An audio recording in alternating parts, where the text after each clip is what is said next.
miss. There's no accuracy stats going on there. If something looks suspicious, don't let it through. You're the guards, and you want to deny as much as possible. And again, every match is for $55,000 for the winning team. You want that, and that will lead into the llamas as well. You don't want to end up in that 4th to 8th spot. You want to push past your competitors, as we see a whole mess of air conditioners going in, the water heaters in. It was fantastic for Raven's Revenge, and Llama Record Co. are also climbing their way up the leaderboard, 110 points so far.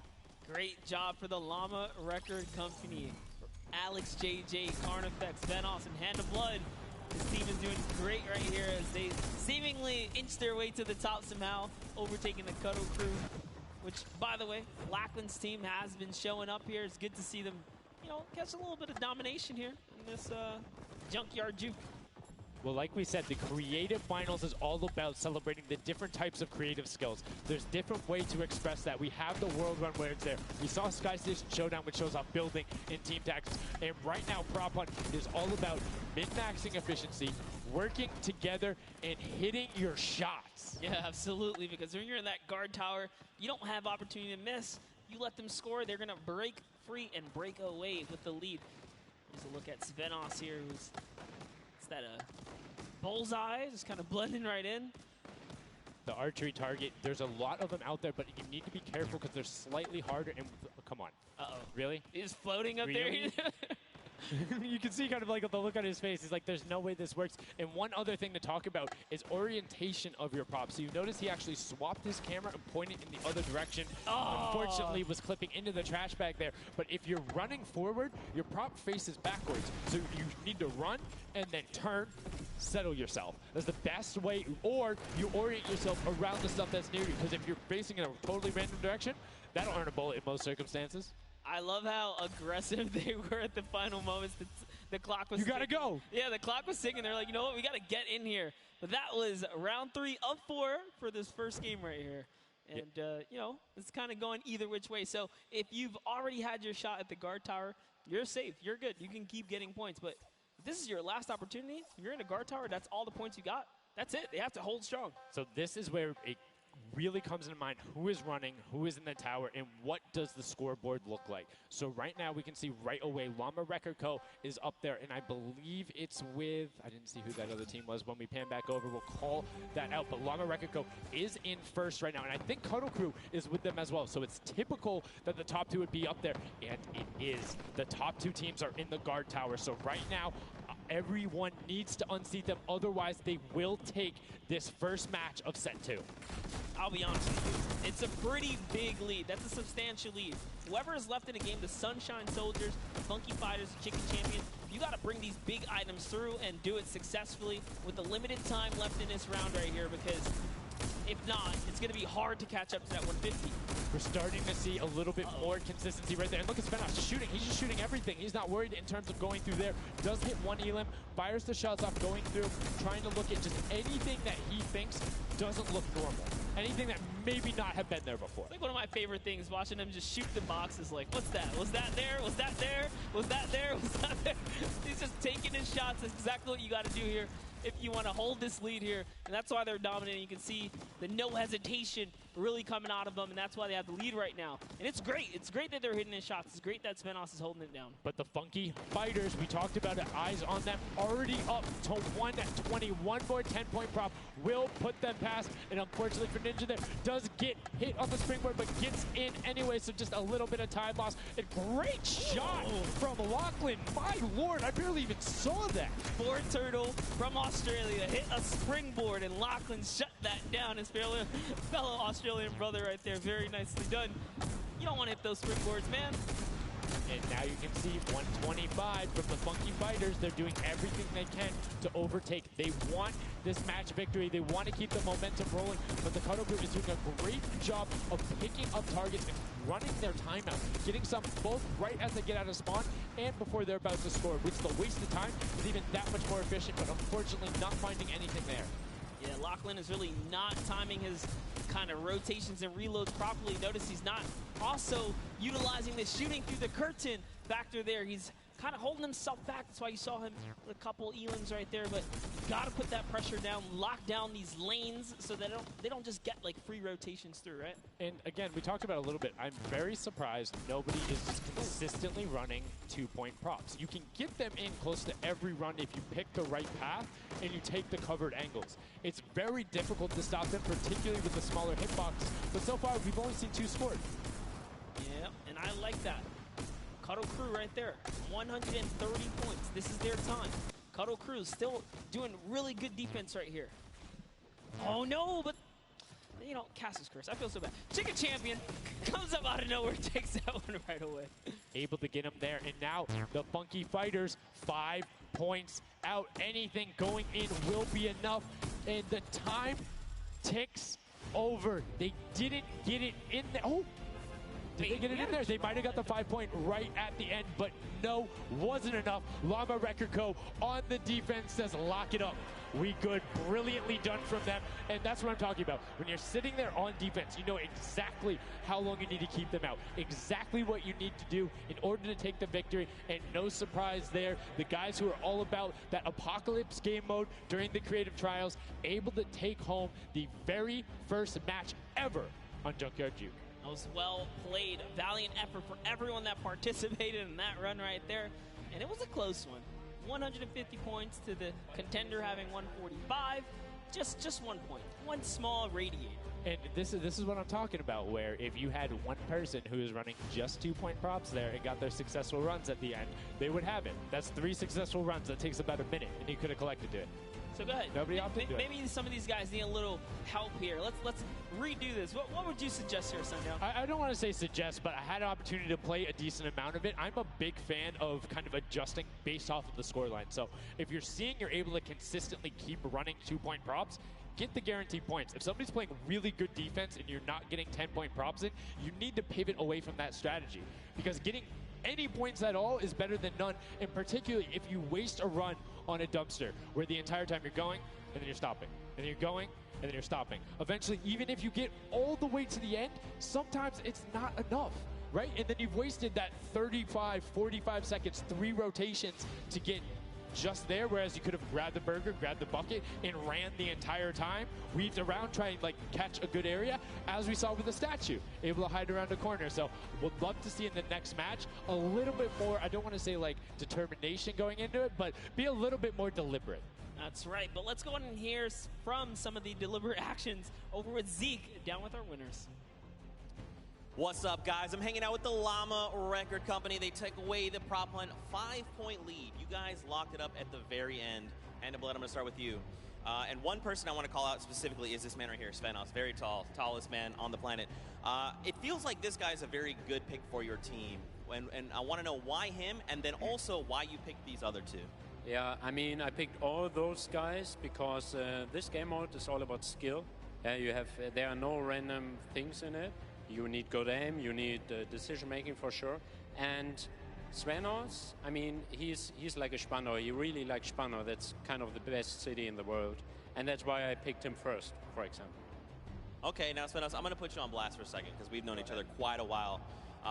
You know, I'd like to believe that your creativity is what allowed you to win. Let's think back to the time where you wore an entire green outfit and you danced and had a galaxy over yourself. Do you feel like that galaxy and that kind of creativity helped you get this dub?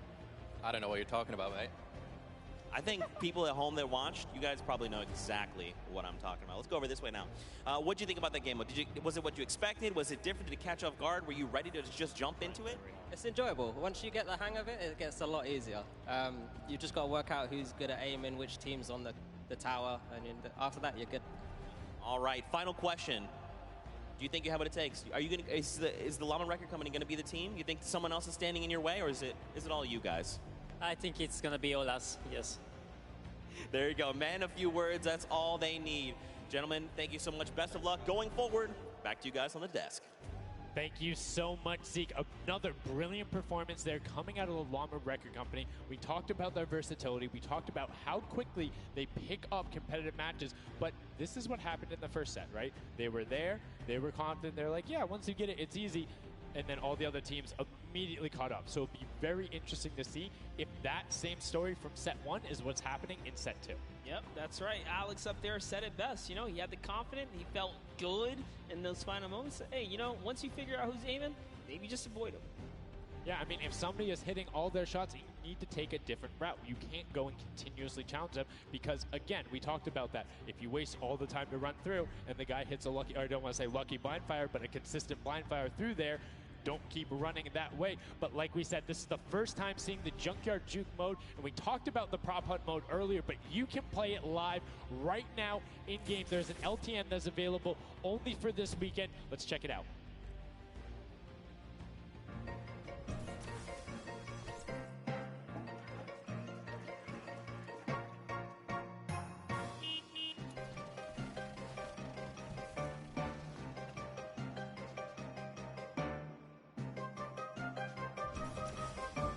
Like we said, you can check that out live in client. It's an LTM that is available only for this weekend. And Monster, have you had a chance to play Prop Hunt? Well, all week long now, I finally really got to experience the Prop Hunt. And before this, I kind of heard you guys talk about it. I was like, is that something I want to try out? But no, it honestly was very fun.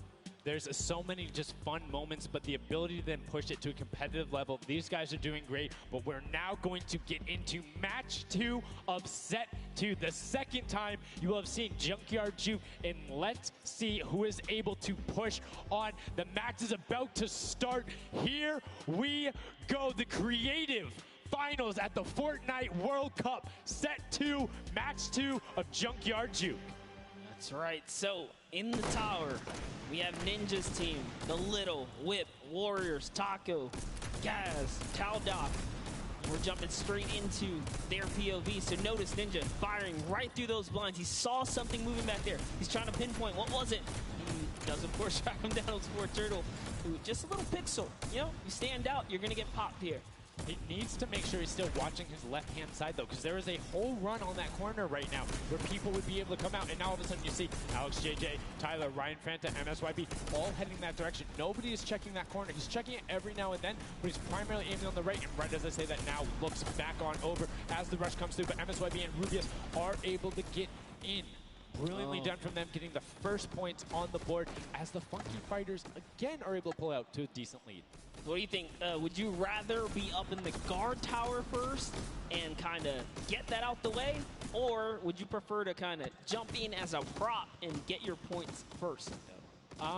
So for me, it depends if I can get a lead. If I have a lead, obviously I want to be a guard tower at the end because I'm very confident in my ability to just spam shots in the right direction because I know like I can find the sight line and all that. With that being said, if you can get in the guard tower early and you do incredibly well, it gives you the bonus. You know how many points you need to get. You know how consistent and fast you can run. And right now we're seeing a lot more 5-point props than last round. People consistently trying to get those in, recognizing, hey, they're a little bit quicker. People are finding their angles now. But as I say that Achim with the Sunshine Soldiers gets in that truck. 10 points going over to them, and 15 actually as a 5-pointer got sorted right at the same time. That was perfect. Yeah, and the Sunshine Soldiers had a great last run. Achin and his crew really pulled it together. They were at the top for a while there, but in those final moments, we saw the Chicken Champions take away and kind of break away. And now look, no surprise, Chicken Champs, they're feeling it. They found their rhythm towards the end of the last one. If they carry that over, this is going to be a close one. Yeah, and you can see Carnifex hits the jump pad twice over there, doing everything he can to not get hit, and he does get the teddy bear in. Oh. 10 points going through, and Clytex gets picked right at the edge. Right through the current. Taco is like, you know what? I'm going to check the close area. Look at how Chappie's doing it as well. He's actually eliminated 9 props so far, so he is really firing away here, trying to see if anyone's trying to make a mad dash while the curtains are up, and Sandy gets caught right there.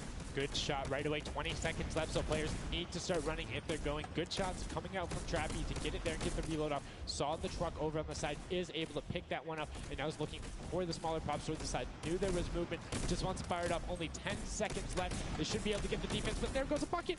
Look at it. Oh, the cactus. those are hard to hit. There goes, able to pick it up just at the last second. Good attempt from Kutu, and you can see the points already coming across. Players so far sticking to their game plan. 5 and 10 point props all the way.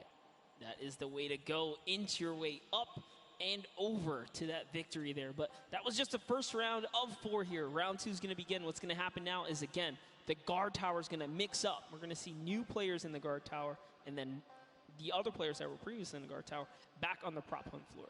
Yes, you get 1 round in the guard tower, 3 rounds of running as the props, and you can see right away now you have the funky fighters up top, and the shots go out as soon as the blinds go down, not letting anything happen as the props march their way out of spawn. This is fun right here. I love watching these trucks waddle about, really trying to find their way, and they see the light go to change, plant themselves down, and they were back out to the field here. Yep, and desperately trying to avoid, oh, there's no way. You're stacked on top of each other. Come on, you got to shoot one of the two. Shots are going towards it, but right now Zan trying to get that cuddly cute teddy bear into the incinerator. Not a sentence I ever thought I would say there, as the archer is now doing everything he can. Hits the bounce target twice and is able to convert as Magma gets another good run and sneaks in under the shots of Dracius. That's right. And this is just getting closer and closer as we have a 3-way tie now. The Fish Fam, Llama Record Company, the Cuddle Crew, all at the top here, and it's still a very close game so far. Dan Yan right here from the Sunshine Soldiers, peeking around, using that camera angle, trying to see when it's time, wants to waste no time here. Bat, it goes down and off to the races she goes. But will it change? Yep. Actually, stops early too. Says, you know what, I'm gonna play it safe, I'm gonna stop before the curtain comes up. And she has to be having a blast right now. She says one of her favorite things about creative mode is kind of the wacky and Waynian situations you get into, particularly like prop hunt. So this must be a game mode that she's doing incredibly well and enjoying herself in. As you can see there, her team is able to get a couple of props in there. Gotaga and Clytex try to make the final little sprint. Hand of Blood gets another 10 points over, as does Taco with a 5-point statue there. Scissors is hanging around on the side there. Will go through. No, I did not mean to call you trash. You just are a dumpster now, quite literally. Quite literally, but oh, the rage. I read the lips, he said I was so mad. He got taken out right there. And I like this. Let's see how he decides. He's going for those 10 points though. Notice he went straight to the right for the big objects. That's the risk. That's what it was about. That's what happens. You need to be careful not only of the fact you're bigger, easier to see while you're moving, but you need to find a blank space in order to set down. Can't be clipping into anything else with 45 seconds remaining in round 2. And you can see Svetos a minute before the guard looked at him. He's like, I don't, nah, I'm out. Right there. And right now, relatively top heavy. 70-70, and as I said, Fish Fam does get their 80th point, but Lachlan hanging out on top of the Rebel, 28 seconds left, does find an angle that you know, he actually really didn't park either. He just jumped on top of it. You know, I haven't been to this section here where all the vehicles are. This is the section I'm talking about, where you can grab a burger in a bucket, go out, and not expose yourself except for during one period. And as long as you either full run the time through, or you opt to sit still during that time, then you're good. You will score literally every single run. It's just you have to be a 2-point prop, and you have to go to that exit. Oh, Dan Yan right there, unfortunately, couldn't push through in those final moments there. And that was round 2 of 4, as we are looking to get into round 3 next. So they can earn some more points. And every single set matters, right? Every game matters, because there's a lot of prize on the line. Yes, every single match is scored. The top 4 will receive a gradient of money going from $55,000 down to 20, and then you have the 4th through 10th all receiving 10. That prize is then decided who will receive the Silver Llama. The Funky Fighters currently have one, but who will be able to press with them? Clytax, that vehicle is way too big, buddy. You can't just be trying to squeeze it behind that and not think someone's going to see the tail end of it. Here we have Bensor and Dracius close by one another. Bensor gets popped through the blinds there. And wait, so he's going to take a couple shots. He said, does this truck belong here? He did miss, though. Lucky for him. The bad aim and that moment right there is going to allow him to sneak that big 10-point. No! He gets taken out. Right there, that's no points for him. 10 is huge in this mode, too. It's very difficult to get a vehicle all the way through. I mean, it's swingy, right? If you think about it, the last round was one with 150 points, right? So if you get a singular 10-point profit, that's not an insignificant percentage there. Like, that's going to be able to help your team, but you also need to set your feet there, as Kororo didn't hit the crouch button. It was like, I see you wiggling a little bit there. Yoink. There's Ninja, Ryan, Fronta, Chappie, many others still in the running here. Just kind of Looking around, you see Tyler shooting straight through the curtain. It almost looks like he's beelining his shots down the aisle there, trying to see if he can get anyone trying to exit out. Zan sees the one pop up in the air, and I think he might have clipped that person out. Nobody was watching that side. Oh, Fish Fam needs to communicate better right now. Nobody was covering that other side. We saw two teams able to get a decent run out. But right now, Llama Record Company still holding the lead, sitting at 100 points. But don't forget, Fish Fam are up on top right now. Are the guards, which means they're not scoring points. He's so fast. Ryan Bronze is so fast here with this prop. Even moving it, he doesn't care. He's going all the way for it. But he's got to watch for traps. See the fear? He's like, you know what? I'm not even going to risk it. I'm going to wait here, get the secure point. So one important thing to notice, too, is Ryan is taking paths consistently that take him to the corner of the guard tower, because the corner provides you with a little bit of natural cover, and it breaks that sight line up. If you're only staring out in one direction, it's super easy to be like, no, that car was not there. I know it wasn't. If you're flipping back and forth across that corner piece, it just breaks up your field of view a little bit more, and it's that much harder to try and figure out what's actually going to hit. That's right, and oh boy, is MSYB going to be able to sneak this huge chuck in? Oh, he actually hit something there. He's going to sneak it right underneath. Lucky for him, the shot did not come back in time. But just that big archery target was almost enough to kind of block him right there. Venos gets another large object in as well. That's another 10-pointer for the Llama Record. It was fully processed here, so now he's at 130. Can the Cuddle Crew hold the lead here, though? Can they secure it? All the Llama Record Company needs to not score right now, and they'll continue to kind of stay in the lead. And you can see Scissors is hitting a ton of shots. They're trying to get the retribution as the guard, and now we're heading into our final round of match number 2. So we'll see who the guards are, see what the stakes are, and who will be able to take that #1 spot. Again, first place, $55,000, and that much closer to Silver Llama #2. And again, we have the Cuddle Crew and Llama Record Co. up on defense. Let's check out that scoreboard. And Cuddle Crew, Llama Record Co., first and second. Who will be able to overtake them? And they are so close to 5 points separating. It's a battle for first and second now. Yes, Lackland and the rest of his team are trying their hardest. They have to stop people from scoring. The Chicken Champions get up. They can just easily snag this away. But for now, they know the Llama Record Company cannot. They can't take them over. Ooh, I thought he was going to shoot that car. He knew it wasn't there. Nice. Finds the box right around the corner and then gets another one right after. Blind fire through the shade as El Rubius is looking to post up there. Spanish YouTuber trying to find a way in, trying to lead his team, and they've overtaken the Llama Record Co. with plenty of time and are tied with the Cuddle team. Any singular point now will put the Chicken Champions as our match 2 winner. They need so close. one prop. That's right, they're so close here. Magma trying to hop on over. Who's it going to be for the Chicken Champions? Who's going to be? Do you think they get a 2-point prop? They have the scoreboard in front of them. They know they need only that. Do you think they run one in, or do you think they stay with what they're doing right now? Honestly, I think they're just going to stay with what they're doing. It's working. Why break the formula here? They have over a minute to do so. And just like that, they are going to sneak that will be it. Yes, brilliantly done. They're overtaking them. And now the question is, can the Little Whip Warriors get enough in to catch them? It's a 25-point spread, but you can get that. You have 4 runners. You can get that in a single run if you're well coordinated enough. Will they be able to catch up, or can the Chicken Champions edge it out and be our match 2 victors? That's right, because the Cuddle Crew is now bumped out. The Chicken Champions are holding it. Little Whip Warriors have scored, though. 1 minute left here. Uh-oh. Raven's Revenge coming up as well, as is the Fish Fam. This is actually getting closer than we would have thought. They're close to pushing out the Cuddle Crew and the Llamas. Yep, and Little Whip Ninja also getting the 5 points there. Will be able to overtake. Don't forget, you don't want to end up 4th to 8th. It's all about at least breaking into top 4 to get a little bit of the differentiation there in the prizing. But the Chicken Champions are pulling ahead. They're keeping that 25-point difference so far between the Little Whip Warriors. Little Whip needs to find a coordinated run with 10-point props in these last 30 seconds, or they're not going to get it. Meanwhile, Bensor running that statue in, trying to lock up everything he can for the lead. and he's being extremely patient with it. Taking a corner run, finding everything he needs to do. Little Whip does get a 5 and a 10, and they're still now only 20 points behind, but Bensor is going to be able to lock that one up from there. 5 points, 25, 15 seconds left. The Chicken Champions are sitting pretty. Yes, that's right. If the Little Whip Warriors don't score big right now with all big props, it's going to be all over in 3 seconds.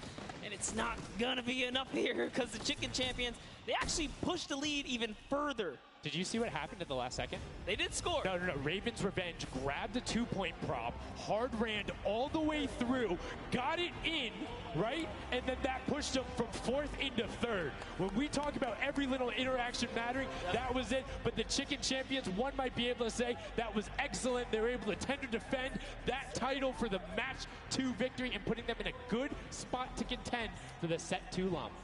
You can see the excitement there on their faces as they just realize, hey man, we got this. We're in the running here. The Junkyard Juke could be ours. And you can see they're still talking gameplay right now. Like, they want to know, what can we do more? That play you did right there was awesome, but they want the next one because there's 3 matches for each one of the sets. And a win there would put them in a fantastic spot to get the 2nd Silver Llama. You need that in order to be in contention. And if they're able to split it up away and deny it from the Funky Fighters, the field's wide open. Yes, it's not over yet. That's just another team who takes a victory here, making it that much closer of a running so far. And we saw the Ravens Revenge kind of sneak up too. You need as many points as possible. The bigger the placement, the better the prize as well for the round, so you can't just give up either. You got to push it all the way to the final moment. And hey, hats off to whoever's call that was on Ravens Revenge. That was a brilliant decision, showing exactly why you were able to qualify for the Fortnite World Cup Creative Finals, why you're playing on that stage. Those are the big plays, but again, brilliantly done from the Chicken Champions. Consistent runs, stuck to their statues, stuck to their routes, and took the corners. And now we're actually going to have a chance to talk to our Chicken Champions, the Match 2 champions. Zeke has them up there on the top floor. Zeke, what do you got for us? What's going on, guys? I'm hanging out with the Chicken Champions, guys. That game was insane. Feathers were flying, and you guys clutched it up. Did you figure out the strategy? Because you guys were well and ahead of everybody else. Yeah, we practiced yesterday, and everything is thanks to this guy. This guy always goes for the 10 points, always, and he always gets it. So thanks to you, man. All right, then I'm coming to you, Mr. Carey.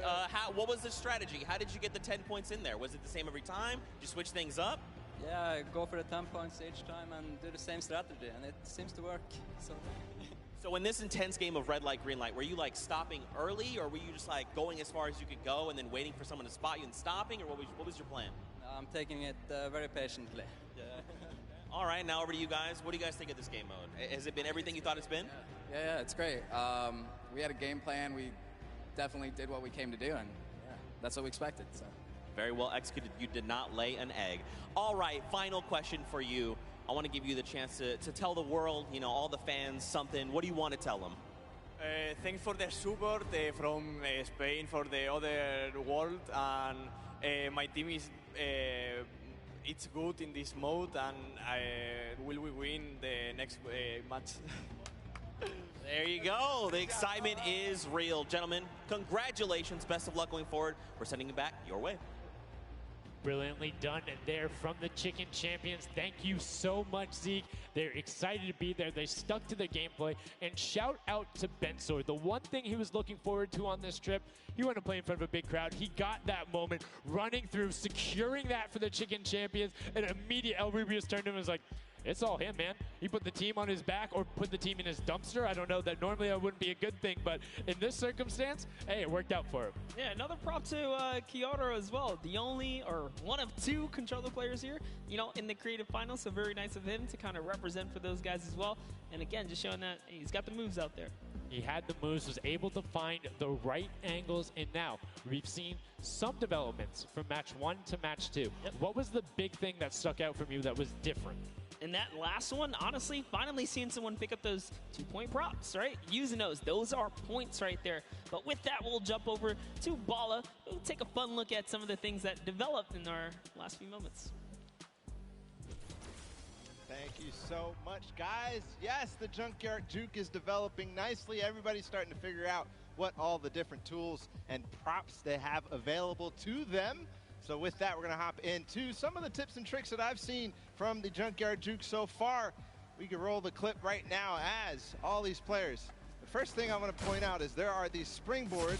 Unfortunately, Danyan gets picked out of the sky there. Not too happy about that. But moving on to Tomoya using the statue. This is one of the interesting scores I saw with the statue. Those higher point objects being useful. Scissors here with the springboard. The recovery and just barely doesn't get into the incinerator at the last second. And then here we have Tomoya. No, sorry. We have, again, just an awesome run towards there. Looking like a scene out of everybody, you know, crossing the street at the same time. Here's Tracius hitting some amazing shots through the black. And then he just continues shooting, just hoping that he can get a shot. This is the other team, the Cuddle Crew, doing the same thing, but then also synchronizing, making sure they have coverage on all angles. Finally, Tomoya made some amazing calls. We'll listen to them in a second, but this is what he did. Always timing it perfectly so that he can get in and make sure that his teammates also go at the same time and make it into that incinerator. So we're gonna head and listen to what those communications were.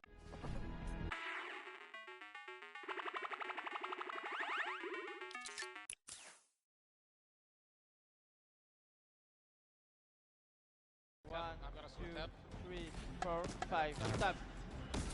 Oh, they kill me. If they don't kill me, I score 10.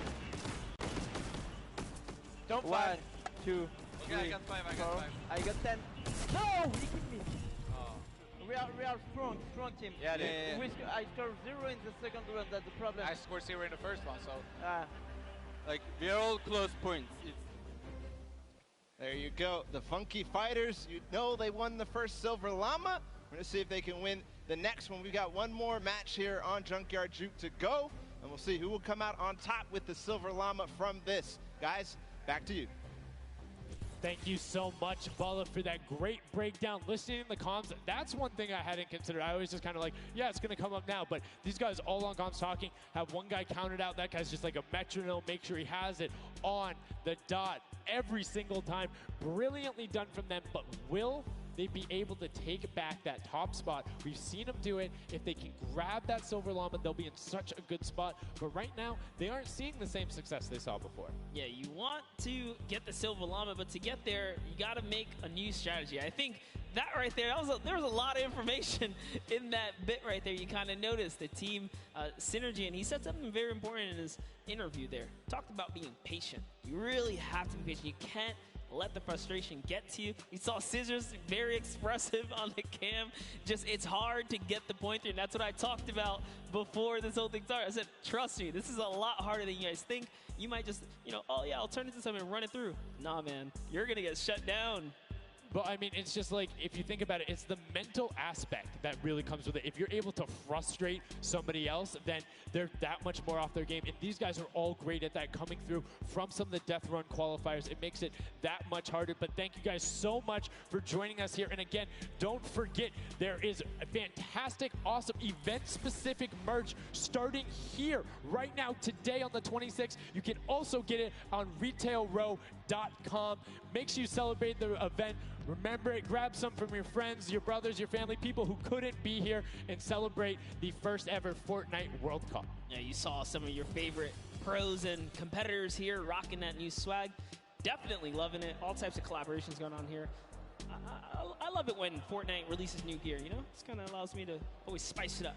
I'm always a fan of anything Fortnite swag. That's pretty much like 98% of my wardrobe at this point. I mean, love the logos, love the bright colors, but enough from us. Match 3, set number 2, the final one on the original version of Junkyard Juke before we see the remix later on.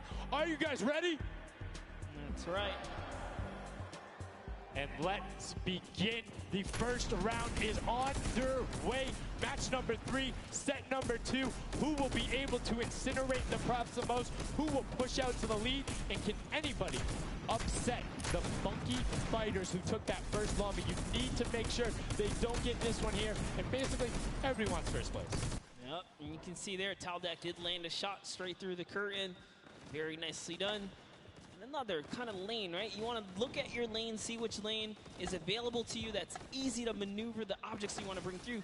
Clitex, for example, here is using a bear. There are no bears in this section, but he says, you know what? It's all good. I can sneak this around. So the big thing with the bear, though, that you don't really consider is the coloring of the background. You're in the junkyard. You're a little bit in one of those desert biome situations. There's a lot of kind of muddle grounds and mortgages around there. It makes it that much harder to stick out. However, if you're grabbing the snowman, you're just really flexing on everyone. It's like, yeah, I'm a snowman. I'm a snowman in the desert, and I'm going to score on you. That's pretty hilarious because, you know, we haven't seen anyone pull out the weird objects in the back end for good reason. There are a couple other fun ones back there. If we get a pan around later, you'll probably notice a big old snowman or something like that. But with all this money on the line, there's no way anyone has time to play around like that. You can't play around because every single one of those runs matters. And right now, we see Sunshine Soldiers swapping over. They've already put in 2 2-point props, so you need to be slightly more efficient on those runs, but good job getting on the board and consistently. And as we say that, 5-pointer goes in, boom, they're ahead of the Funky Fresh, who have had a singular 10-point run. So trying to get every possible point. It's all about min-maxing efficiency. Honestly, the Little Warriors are doing a great job at defending here. They all have a ton of eliminations. Taldeck at 6, Taco at 5, Kaz and Ninja both tied at 7. That is pretty good. They're shutting down all of their lanes. These guys are not here to play. Remember, as you're a guard, you don't accumulate any points, so it's good. They're knocking this out the way, and they're doing a great job defending.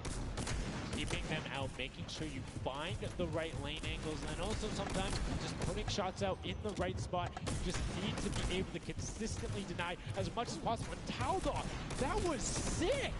I was like, are you behind that? Yep, what's that? Didn't see that there before, didn't see that either.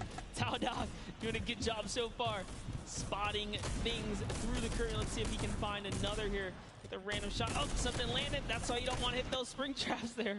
They make it so difficult when you're a larger object coming back down because it's just so much motion on the screen. When everything else is still, if you see that thing falling through, like, it's an easy shot. And particularly for all of these players up there. I mean, Gotaga and Crew, everyone on Raven's Revenge, him, Magma, RTA, and Chappie, all have been able to hit their shots. And then, I mean, Little Whip Warriors is a team of hit your shots. That's right, and there it is. Last opportunities to make a point have just concluded, and that was the first round. There are 4 of these, so we're going to switch up the guards now. Little Whip Warriors get a chance at, you know, trying to earn some points, and as do the others. The next round will begin. That dragon's so cool. That's so cool. Look at that. Yo, almost looks real. Yo, shout out to the observers. That shot right there, that's really cool. Big fan of it going out. And as you can see now, round 2 is underway. This is the final match on Junkyard Juke of set 2. And right off the bat, 2 archery targets and a water heater marching on out. Yep, that archery target is worth 10 points, though. So if you can bring that all the way through, it's one of the, I guess, smaller, large point objects. Magma doesn't even care. He's impatient. He saw the blinds open up. He just kept going. Svenoff did pump the brakes, though, even right here. Notice, stops it very early. He's just trying to blend in and get as many points as possible right here. Ooh. Did get picked up. It might have been the book there. That's the one thing that you need to note that makes it very difficult about the bullseye or the archery target is the fact that because it has those placed legs, you have to be deliberate about where you're setting down. Otherwise, you're like, boom, right there. That book would be a giveaway if somebody decided to look down and double check that box. But there's 6 other boxes around, so relatively safe. Good path chosen there from Tyler, and opts to stop and be, you know, a little bit of patient, and might have cost him there. I think he would have had it if he had just go full send, and I think he thinks so too. Yo, it makes me laugh to see him scratch his head, his jaw drops like, oh, being so close and not making it through is so unfortunate.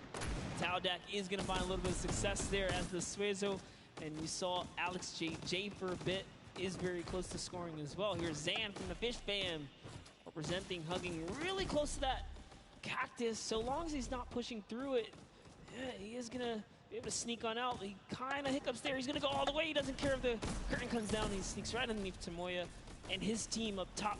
Funky Fighters are at 35 points now in the guard tower. They can't earn any more. And that was a great run there by Zandy Knight as he spent us waiting for the blinds to go down, making sure he can find an angle, and then pushing in towards. Needs to be careful of that spring right there, but doesn't matter. Gets picked up anyway as he's like, hey, there wasn't a card there before. Alex JJ now looking to find a run. You can see Fish Fam and Llama Record Code currently hanging out at the top, but again, haven't had the chance to be up there, so can be expected Alex JJ now 2 targets, both running out good stops at the same time, but particularly if you have 2 people taking the same path as the same item, it kind of has a little bit more of a benefit because you're like, yeah, those were both there but mine. There's no way those are both props. That's what I was going to say. I was like, you know what? Honestly, if you see a bunch of the same things, they blend in a little more. It's when something's an oddball that you really start to shoot. So maybe it is a good idea to time it, right? But there's split spawns, so you don't always consistently. There's different spawn points around the map that have the different exits as you go out, so you can coordinate with a teammate. Or what you can also do is sort of bait somebody else to do it, right? So you see somebody who's running an archery target, and you're like, okay, I'm just going to grab that too, and then you follow their path. And if they get picked up, oh, well, you look slightly more natural, particularly if you're that much more patient. And you can see Svenos is actually doing that right now with Carnifex, both of them going into the box. Svenos does hit the spring, is hanging out behind the car, and will get the score. That was a great run from him. Yeah, he actually recognized Horazy was not looking down in the right direction, so he took advantage of that. Funky Fighter let his guard down for just a second there. He did manage to sneak on through, so that was the big point there in the final seconds as this round is now coming to a close there. Next round is going to begin. We're going to switch up the guards. Take another look. And no dancing, just props and shots going out from the guards. Round 3 kicking off in the final match of set 2 at the Creative Finals. Who will be able to take that second silver llama? And right now, you see Bensor is going in for the 10-point prop right away. Kutu does get the Mimic, but then opts to go for a different route as players are starting to feel a little bit of the pressure here. You can tell they need to score points. It's the first time we're starting to see some gnomes out there and another teddy bear on the run. That's right, Kantaka representing here. He's putting himself straight behind every object that he can. I love that they're using the smaller objects. It's so much easier to score with those. When you bring those big ones out, it really is hard. He actually put himself inside the truck. You see that? He's following Kuta so close here. Just got to use him as bait, really. As you get behind him, he's safe. Yep, because they don't think they're going to fire twice in there. That's the benefit of it. But right away, you see Kaz, Taco, Chappie. Great little run there from the Little Whip Warriors. That's going to push them back into contention. There's 65 points currently, but a dumpster going in from Hand of Blood. There's another 10 points for Llama Record Go, pushing them up to 90. And they were the winners of that first match. So if they can hold on, they know they'll be the guards in the final round. They need to build up as much of a lead as possible here. Carraro actually has 15 eliminations, so he had a super successful guard round, but the Chicken Champions need to get picked up here. They need these points. And there it is. He's doing a lot of work for his team, showing that, hey, I can push this up here too. Just going to go ahead and take that 5-pointer, throw him right over the Fish Fam now. They're in the top 3 running. That was a great run from him. Corner peeked the entire time, made sure nobody was looking for him. Like, he was barely threatened, but right now, Bensor coming through. The Chicken Champions, can they overtake in the last minute? That's 10 more points. That is going to go through for them, and it starts pushing up. Llama Record needs to get in some runs. The Chicken Champions will not be on the defense with them for the last one, so they're pushing it through. Right now, it is the Sunshine Soldiers and the Fish Fam up there, so they're doing their best to delay everyone. Sandy gets picked off by Tyler, and now Carnifex is chilling in the back on that rusted out car. Hand of Blood just barely avoids the shot. Oh, saw the hitbox going through there. The Tracers finding a way through the window, but not enough as Dracius gets in. 2 more 10-point props also going over, and we're seeing, I think, a little bit closer of a score here, minus the fact that the Chicken Champions haven't shot yet. Yeah, this is pretty rough. Neither have the Llama Company. The Llamas have not shot, went into the guard tower at all. You can tell because when we go to their POVs, they don't have any elims, so they have not taken a run yet. Yes, excuse me, I misspoke there, meaning the Chicken Champions had already shot. Oh, the fact that they're already so they're doing great. Llama needs to press on it. The only team who really has a definitive lead right now is the Chicken Champions. Effectively, they're up 30 points on the rest of the field because Cuddle Team and Llama Record Code both have to shoot next round. Oh boy, so if they can't secure a big lead here in the last couple of seconds, if something can't get processed, oh, the poor Burger at the very end. Burger did not get processed. We like it, never frozen there. Brilliantly done. Doesn't find it. Great work from coming out, and Carnifex doing a great job. Round 4 will begin. It's going to be the last match, and we're going to see what the line is going to be. Who is up in the tower? Who will be able to defend? And can they hold them off? Again, it's Llama Record Co. and the Cuddle Crew up there. Gotaga. It's already up there. And you can see the chicken champions were able to connect, so it's all about can a Little Whip and them catch up. They need a fantastic run, and they have to do everything to deny him, and you can see right away already tunneling in on those 10-point props. Yeah, the Cuddle crew cannot earn points. The chicken champions already have the lead. They just kind of continue to press on here. Llama Records are up at their run, but it still matters. There's so much on the line for depending on each game, right? Each game is worth so much. You still want to hold your placement regardless of what. This is still a fantastic game for all the teams in the top 3 right now. And I mean, we saw the Ravens come up huge in their last match, pushing all the way from 7th into 3rd because of clutch last-minute decision-making. Right now, Little Whips are trying to do everything they can to catch up with the chicken champions and not deny them. Ninja still sticking with the water heater runs, trying to get as many of those in, but the chicken champions are still stretching out their lead. They have a 25-point lead, which means the Little Whip Warriors have to either start fast running with the 5-point props or switch to 10-point props. They cannot catch them doing a patient 5-point strategy right now. They won't have enough time with how good the chicken champions have been. They have been the prop masters so far. Yes, they have. They were doing so good, and oh no, Ninja hits a huge spike there. He's trying to dodge, and he's so close to making it through. It's very, very close. Here comes a 10-pointer from Taldoc, sneaks it right in. That's great for the Little Whip Warriors. That's actually going to throw them over the Llama Record Company right there. Cuddle Crew actually is somehow up. Look, the Little Whip Warriors actually went to 2nd place now. They're so close to overthrowing the Chicken Champions as well. It's going to come down to the last final moments. Can the Little Whip Warriors get the runs they need to? You can see Kaz is taking the corner route, trying to find whatever he can, and he's doing it very well so far. Avoiding the jump pads there. Pretty sure Ninja called those ones out on the run since he hit them on the last time. You can see they're only 20 points down. They're all on 5-point props right now. They will be able to do it, but all of a sudden, Fish Fam is right there as well. They're only 25 points out. Here comes a rotation of prop. 5 points will be coming across for the Little Whips. Fish Fam also getting it, but Cuddle Crew does finally get pushed up there. Brilliantly done.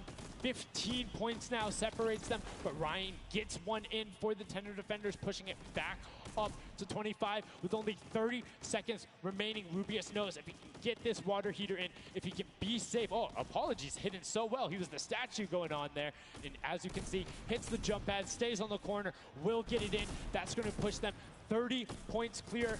But as I say that, Fish Fam catches right back up. 19 seconds left, Monster, in the final match of set 2 on Junkyard Juke. Can the last-minute scores come through? 25 points. They need a run of 10s. Kaz got in. The box is coming just behind.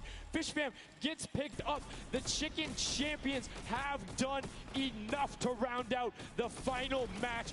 Brilliantly done in match 2, repeat at match 3. They are the Chicken Champions. Excellently done, and they defended their crown. That's right, and you have to give props to everyone else that managed to kind of hold a top 3 lead, especially right there in those final moments. Little Whip Warriors, the Fish Fams really coming up at the end there, you know, bumping up their prize earnings, because every round everyone's a winner, but you can earn just a little bit more. You can win a little bit more.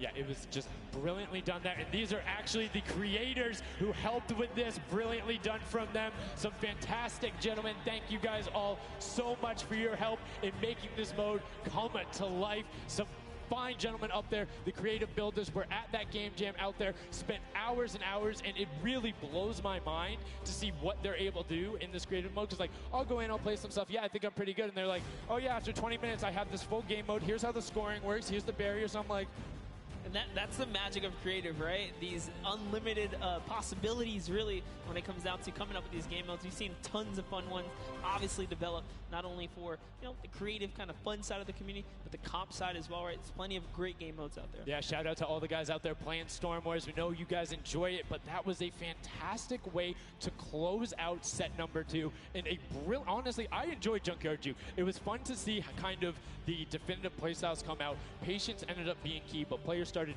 finding the diagonal runs, knowing that, like, hey, I'm going to stick with the statue because this is my comfort, or like, I know on this run I can be blocked by this tree and this dumpster, and I only show myself once.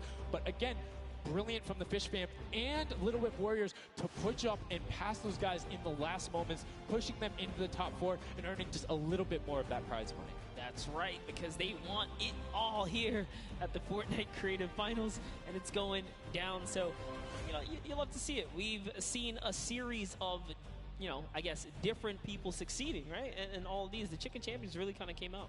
Well, that's what, again, I love about all of this and about creative. There's so many different skills that Fortnite isn't all about one individual thing. You see these guys and what they're doing is incredibly well. Able to execute the game plan, talk with their teammates, come up with something new, and the chicken champions elevated. They were clearly better than the rest at Junkyard Juke, but the question is, will that continue when we get into the Golden Games? Right now, we're gonna get a chance to speak with the chicken champions, who's up top with Pooks. Pooks, what do you got for us? Thank you so much, Sundown. I am down here with the chicken champions who surprisingly didn't fly the coop. They put on an absolute clinic today in the creative trials. I'm here with Rubius. Now, you guys won the last game as well, so 2 in a row. You guys had a pretty great strategy. Do you want to kind of talk me through that a little bit? Oh, what can I say? It's the power of Norway, the power of Spain, and the power of Detroit. Like, we're crushing it. And we're a chicken, so we're good at hiding. Like, we're not good at shooting and stuff, but at hiding, we're the best. The best strategy, I think, is, well, let him take the big stuff, and we are like the supports. Like, we take the small stuff, the 5 points and stuff like that, and the trick is, don't tell them, anybody, but the trick is to go in the corners. Like, no one is watching the corners. It's insane.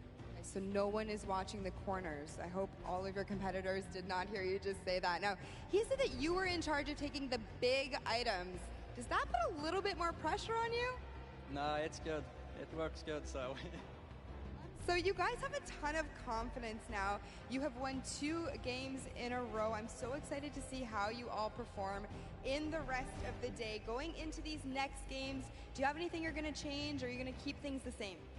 We're just going to keep things the same, stay consistent, keep a level ahead, play slow. That's really it. So. And finally, just for you there on the end, I just want to talk a little bit about, you touched on the diversity of this group. Yeah. Now, I know you guys have really not played together much before. What has that been like, coming together, playing here with your teammates from all over the world? It's amazing. I share these moments with my team, and the next mode, it's amazing. And bueno, this parkour, I think my team is very good in parkour, and I win. We win. You guys are so confident. I love it. Hopefully that carries on into your next games. Congratulations again, guys. Thank you so much. Sundown, back to you. Can I send some love to Twitch chat? Oh, Let's go. Twitch chat. Twitch chat. There we go. It's everywhere, man. Thanks for the plug out there, El Rubius. Fantastically well done. Love to everyone all over, no matter where you're watching, whether it's Fortnite.com/watch, on Twitch, on YouTube, in client, you're loading up all that stuff. Thank you guys so much for all of this, it being here. Set 2 is done. It's wrapped up. But, I mean, we saw a big shift in the gameplay. We saw a lot of different changes going on, and it's going to be interesting to see what ends up converting into the Golden Games when we see a little bit of a remix on it. Not going to spoil any surprises. I know, it's fine. But I'm just curious to see who is able to then take their gameplay and enact it when you get to think on it. Because you get to then process and be like, okay, we were this close. We were right there. If we had maybe like a little bit more aggressive, or like maybe if we were a little bit better on defending, or maybe one person picked a different lane, the result could have been different. And these guys have been so good at adapting to the circumstances that I have no doubt that the chicken champions aren't just going to comfortably sit on top. Yeah, not only that, they gave away some strategies, so we'll see if Bala outside can, kind of break that down and see if he can give us a little more insight on everything. Thank you so much, guys. The action is heating up. It's also heating up outside. Trying to cool off a little bit here at the Fan Festival, but awesome games of Junkyard Juke, and Chicken Champion seems to be racing away with this one. We're going to take a look at some of the moments from that last game and how they won. So here, first off, just having a good time in the front, and also maybe flexing a little bit their trophy that they may have just secured in terms of a llama. We'll find out that later. But their strategy the entire time, they said it before in the last game, they're just trying to go for the high points. They're just trying to score these, at least getting not those 2 points that Monster was advocating for, but go for the statues, go for the boilers, all those things that net you tons of points, and that's how they came out to a lead. Here it is again, them just cheering on. We have the reactions from the Chicken Champions on their win as well. Nice trophy lifts. Maybe they'll be doing that later on here. The statue using that to get above the opponent's vision, their field of view. so that they can't see, they can't hit their shots, and the reactions of the win. Just bliss as they win their second game there on Junkyard Juke. Absolutely amazing stuff, guys. I can't wait to see who's going to earn that and who's going to continue on towards their path to the Creative World Cup champions.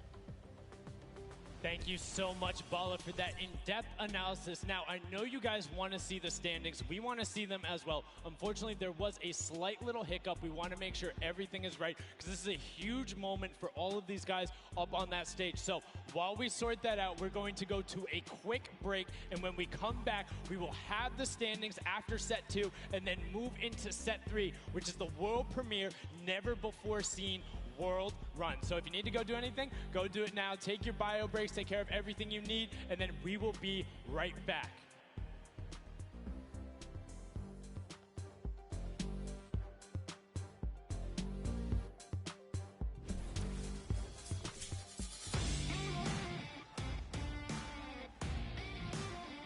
Hey, my name's Magma, and today I'm in New York because I qualified for week 4 of the creative trials for Godiga's map. I'm really looking forward to showing my skill set off and meeting all the players and showing everyone what I can do here. When it was first announced that there was going to be creative trials, I was really looking forward to it because it was all I did pretty much 24/7. I looked at it as an opportunity. I find after playing Battle Royale, when creative first came out and Scissors released his first death run, I just instantly sort of, took a liking to it and I enjoyed playing it. And I guess from there afterwards, when I found there was money involved with doing death runs and stuff, that sort of caught me and caught my attention and I started playing more. So with my team, my captain is Godiga.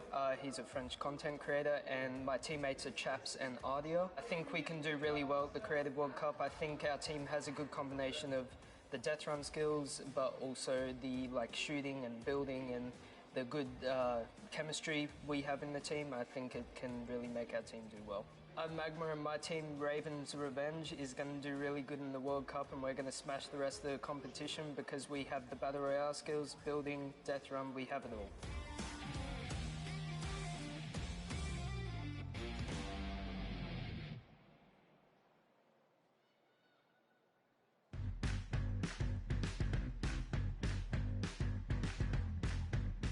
I am here in the production pit. I am in engineering row right now. I am joined by my friend Peyton, and he does the robotics. Let's talk a little bit about that. What do you do specifically here? We have a bunch of robotic cameras around the arena that we shoot different angles from, and we're able to pick up shots of the players that are playing the game. We also do a lot of crowd shots, so we're able to shoot the audience and get some really great reacts for both the stream and for the front of house feeds that go up on the screens. You guys heard it. If you're out in the crowd this weekend here live for the Fortnite World Cup, show us some energy because Peyton is going to be looking for your reactions and you could end up on stream. Do you want to play with it, see how it goes? Of course I do. That's not even a question. I'm so into this right now. This is amazing.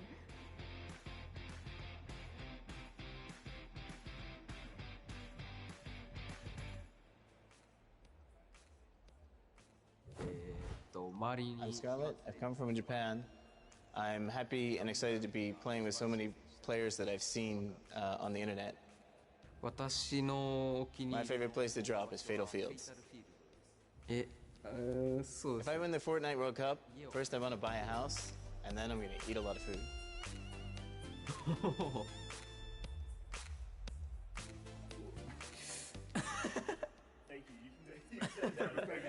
So heavy.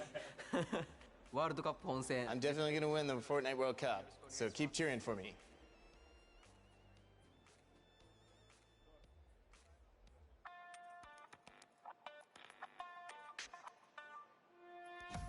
Hi, I'm Fortetto and I'm here to compete in the Creative World Cup. I competed in most of the trials and was really excited when they announced the bonus weeks after the original 5 were over.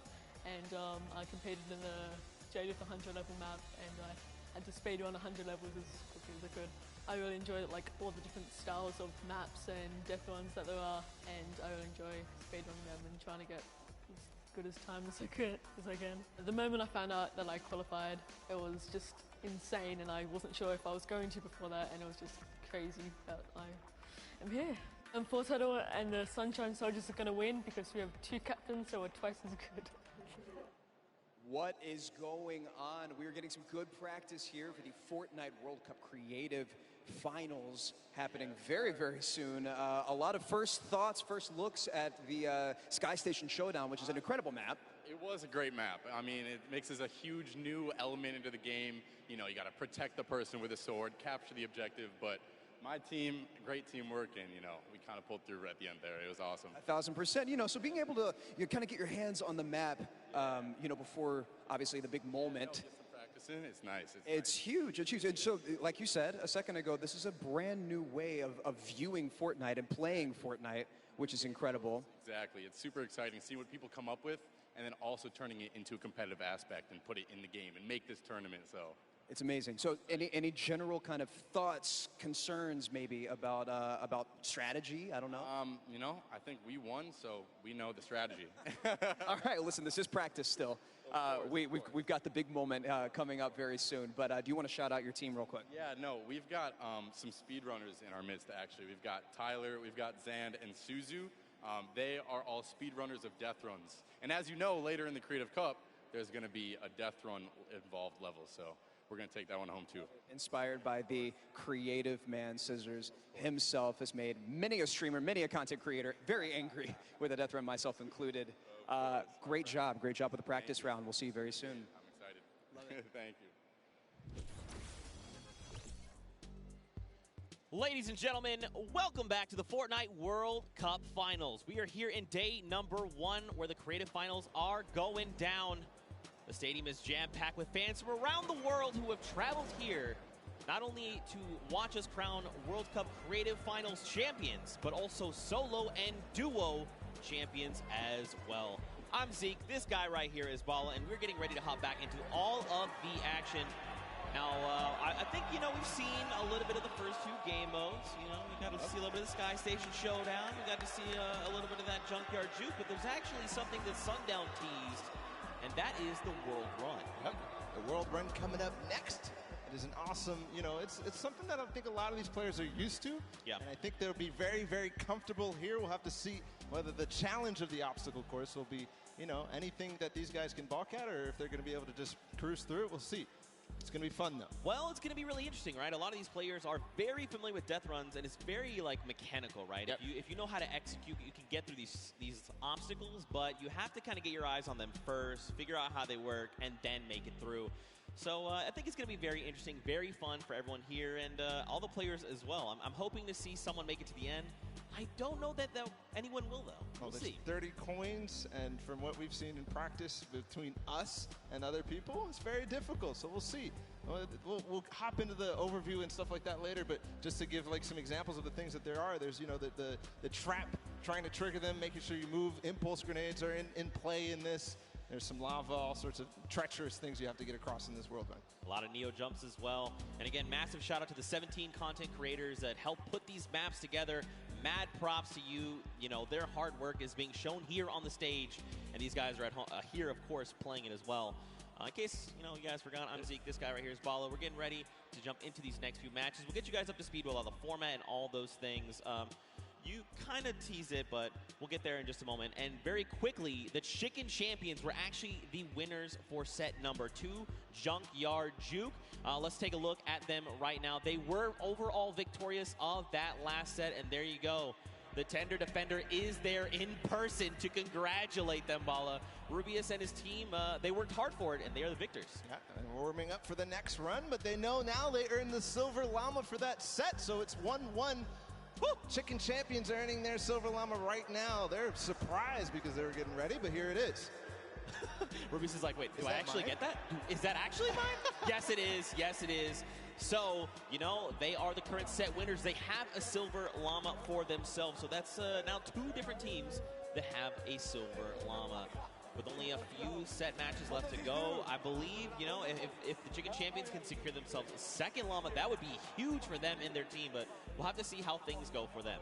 And the timing of the Silver Llama couldn't come earlier because they're about to hop in. This is definitely a booster for them in terms of their emotions, in terms of their confidence going into the World Run, because it is precise, it is difficult. You have to make sure that you hit it, otherwise you're wasting time. It's going to be a race between these guys to get as far in as possible, so that confidence boost is going to help dramatically in this last normal set here. Yeah, for sure, and it is actually a race. The World Run. It is similar to a death run with a bunch of obstacles. Let's go ahead and talk about that and everything that surrounds it. So there's actually 30 coins in the map. Whichever team gets all 30, the fastest or as many as possible until time runs out will be the victor for that round set. You know, like I said, these are insanely difficult obstacles. I'm going to be honest. I'm going to be forthcoming. I'm going to be vulnerable with you, the Fortnite fam. Listen. The farthest I got was 14. That's not bad. Okay.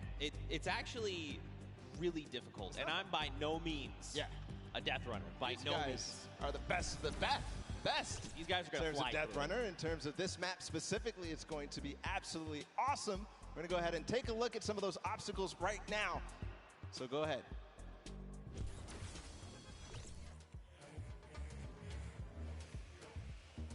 We're going around the world in this new creative team, Death Run.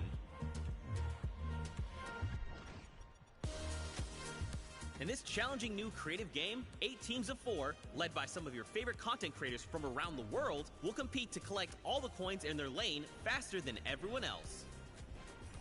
The first team to collect all coins in their lane wins. If they don't finish, the number of coins they collect will determine their placement. If a player is eliminated, they'll respawn at their most recent checkpoint. Any team member can grab a coin for their team, so players will have to work strategically to gather all of the coins before the 10-minute timer runs out. It might sound simple, but it ain't easy. Players have no mats and limited items they can pick up along the way. Each team will have to use teamwork, communication, smarts, and speed to make it to the top of the leaderboard and take home their piece of the $3 million creative prize pool. Ready, set, run!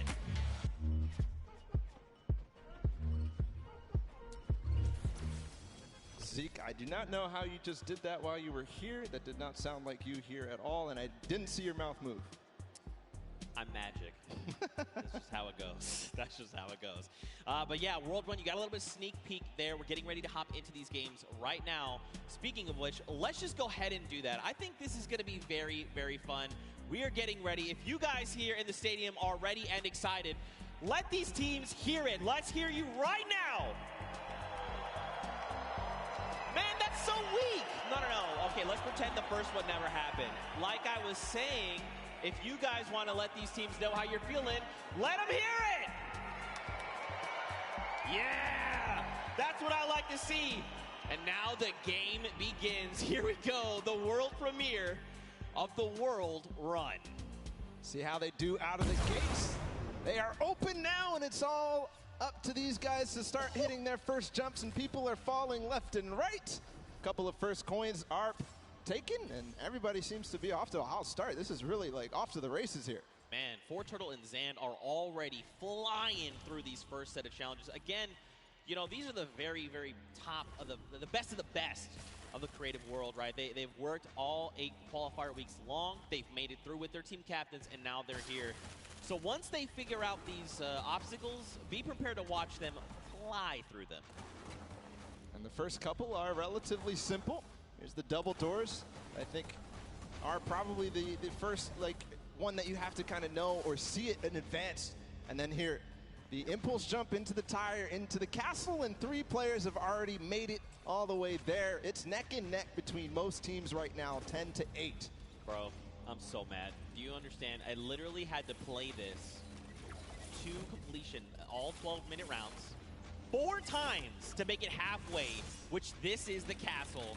And these guys got it in like 3 minutes. I'm upset. Oh, this is why they're the World Cup creative players, and you are not. You're here casting. That's cool. I'll hold that L, I suppose. I'll hold that for sure. So there's a few challenges here in the castle here, Bala. But as you saw there, Karora actually took a little peek at it. There's these little bumpers, and that'll actually send you upward into the next, basically, tier. So the most optimal strategy here is actually to leave two of your teammates behind, send 2 up to try and gather more coins faster. Because otherwise, you're just going to dedicate too much time, and you really want to maximize your time in this world run. And there's definitely a couple coins that you want to get as fast as possible through here. They're trying to get the half slides through with the chiller traps. Right now, nobody seems to have figured it out just yet, at least in the view that we're watching. But meanwhile, the Fish Fam and the Sunshine Soldiers are up to 13 now, but still neck and neck. I believe all teams are now inside of the castle, and we call this basically the first kind of tier of the difficulty for these obstacles. As they move up and go past this, they will become progressively harder. Yeah. And again, this is the first time these creative players, qualifiers, have seen the world run. They've never seen it before. They have just, you know, they are mad. Their skills are insane. And look at this. Taldeck's already up on the next tier. So he's probably telling his teammates, all right, look, up here, I just use this bumper. What do I have to do? So he's already trying to figure it out. I like it, because that's not me. The moment I hit that pad, I was like, I guess I just keep moving forward, and I kept running. I love this experimentation. He's actually also communicating back to his teammate at the same time, because he went over that bumper and he's looking, do I have an opportunity to go back here, or is this it? Do I have to go forward? Just like you were alluding to before. And now he decides, okay, he tells exactly what's going on to his teammates, Ninja, Kaz, and company, and they move forward. Alex JJ, though, is off to really the races. He's way ahead of everybody else, I think. But no, there's a Raven's Revenge. No, it's Svenos. It's his teammate. They're moving. Yeah, they are moving. So what's tricky about that last jump there is those little directional pads will give you forward momentum, but in jumping you lose some of it. So you actually have to make it in a straight run. There you have to trigger the trap, get the impulse to make that precise jump, land on the other side, trigger the trap in one fail swoop, while also taking a step back to keep yourself safe. Now there is a little few secret ways to kind of trigger certain traps or get around certain obstacles. We'll have to see if these players discover them. But like you said, man, Svenos is destroying the game right now. Just unbelievable. And this isn't even a team that qualified from a death run or elimination run or even a speed run. They qualified from a survival map. And he's doing things like this. He is leading the pack. There's a Fish Fam up ahead of him, though. Yep. They're not hitting this just yet. This is so precise. You have to change the altitude. Is he going to hit it? No. Second try. Here's Suzo. Here we go. First jump. Now, this is the impulse. You want to send you a little bit forward. Now, this is one where you want to get height. You got to throw it, try to get on top of it. No! Just barely, Suzo. And he's at 21 points right now in third in terms of coins. And it's all up to timing, I think. Zeke, we might see this end in the first match here. In the first round, they might end up completing everything because they still got 5 minutes to go. Well, we'll see, Bala, because here's the thing. That obstacle there is called the ice jump. But this next one that ForTurtle is at, we call this the double danger. Let's just look at this real fast. This is really tricky. He already knows. He's already downloaded. He already knows what must be done. So you actually have to double hop, double bunny hop, land on the edge, take a step back, trigger the trap without being eliminated, right? Then you can walk up this small ramp. Then, depending on how you want to go about it, you can just go forward. Yes. He actually makes... Okay, I'm upset. Third try. I'm leaving. I'm done. ForTurtle. And he gets the coin in one swoop. Oh, my. But one thing, we have to look at the scores right now. 5 minutes to go. Fish Fam is at 26. They only have 4 coins remaining. But everybody else is starting to fall behind. We're starting to see the Fish Fam come way out above here of the rest of them. That's because they probably have the majority of their players through. The majority of the players are collecting those coins. There's ForTurtle. He makes it through the double danger, collects the coin. Now, what do you do from here? They get up. Man, this guy is absolutely insane. There it is. And, you know, for ForTurtle, it's funny because he's just excited about being here, able to compete on the stage in front of, thousands of people and all of his peers. And, bro, he is just slaying it right now. Oh, you got to be careful. Okay, all right, yep. Everything's fine. Now you got to make the jump. You got the one hop. You got to be careful. That is... Gotcha! Get in trap, baby! That is the first time I've seen that. I've seen the theory. I mean, I've heard it theorized, but I haven't seen that yet. But Fish Fam, I was wondering. It's Scissors and company. 26 points. They're not at the same point that the Sunshine Soldiers are at, but they're at 26 total, the entire team. They have clearly synergized with Scissors here, but looks to be that even the Ravens Revenge are stuck at 26, so this might be a difficult one to get past. Yeah, this one, so the tricky bit about this one is there's actually no checkpoint in between here. It's where you need to get to. That's what makes the double danger, that double dangerousness. 26 points across, and there's only about 3 minutes left, so these guys really have to focus up, try to get through. Now, the key thing going forward is, again, this is a test of speed, right? So a lot of these players are seeing the traps, they're making it through, memorizing kind of what they have to be doing to make it through these obstacles. Zan's already through. And that means when they get to come through next time, it's going to be that much faster, right? They're going to be just tearing through all of these obstacles like they're nothing. Hand of Blood, Lachlan, here we go. Two team captains.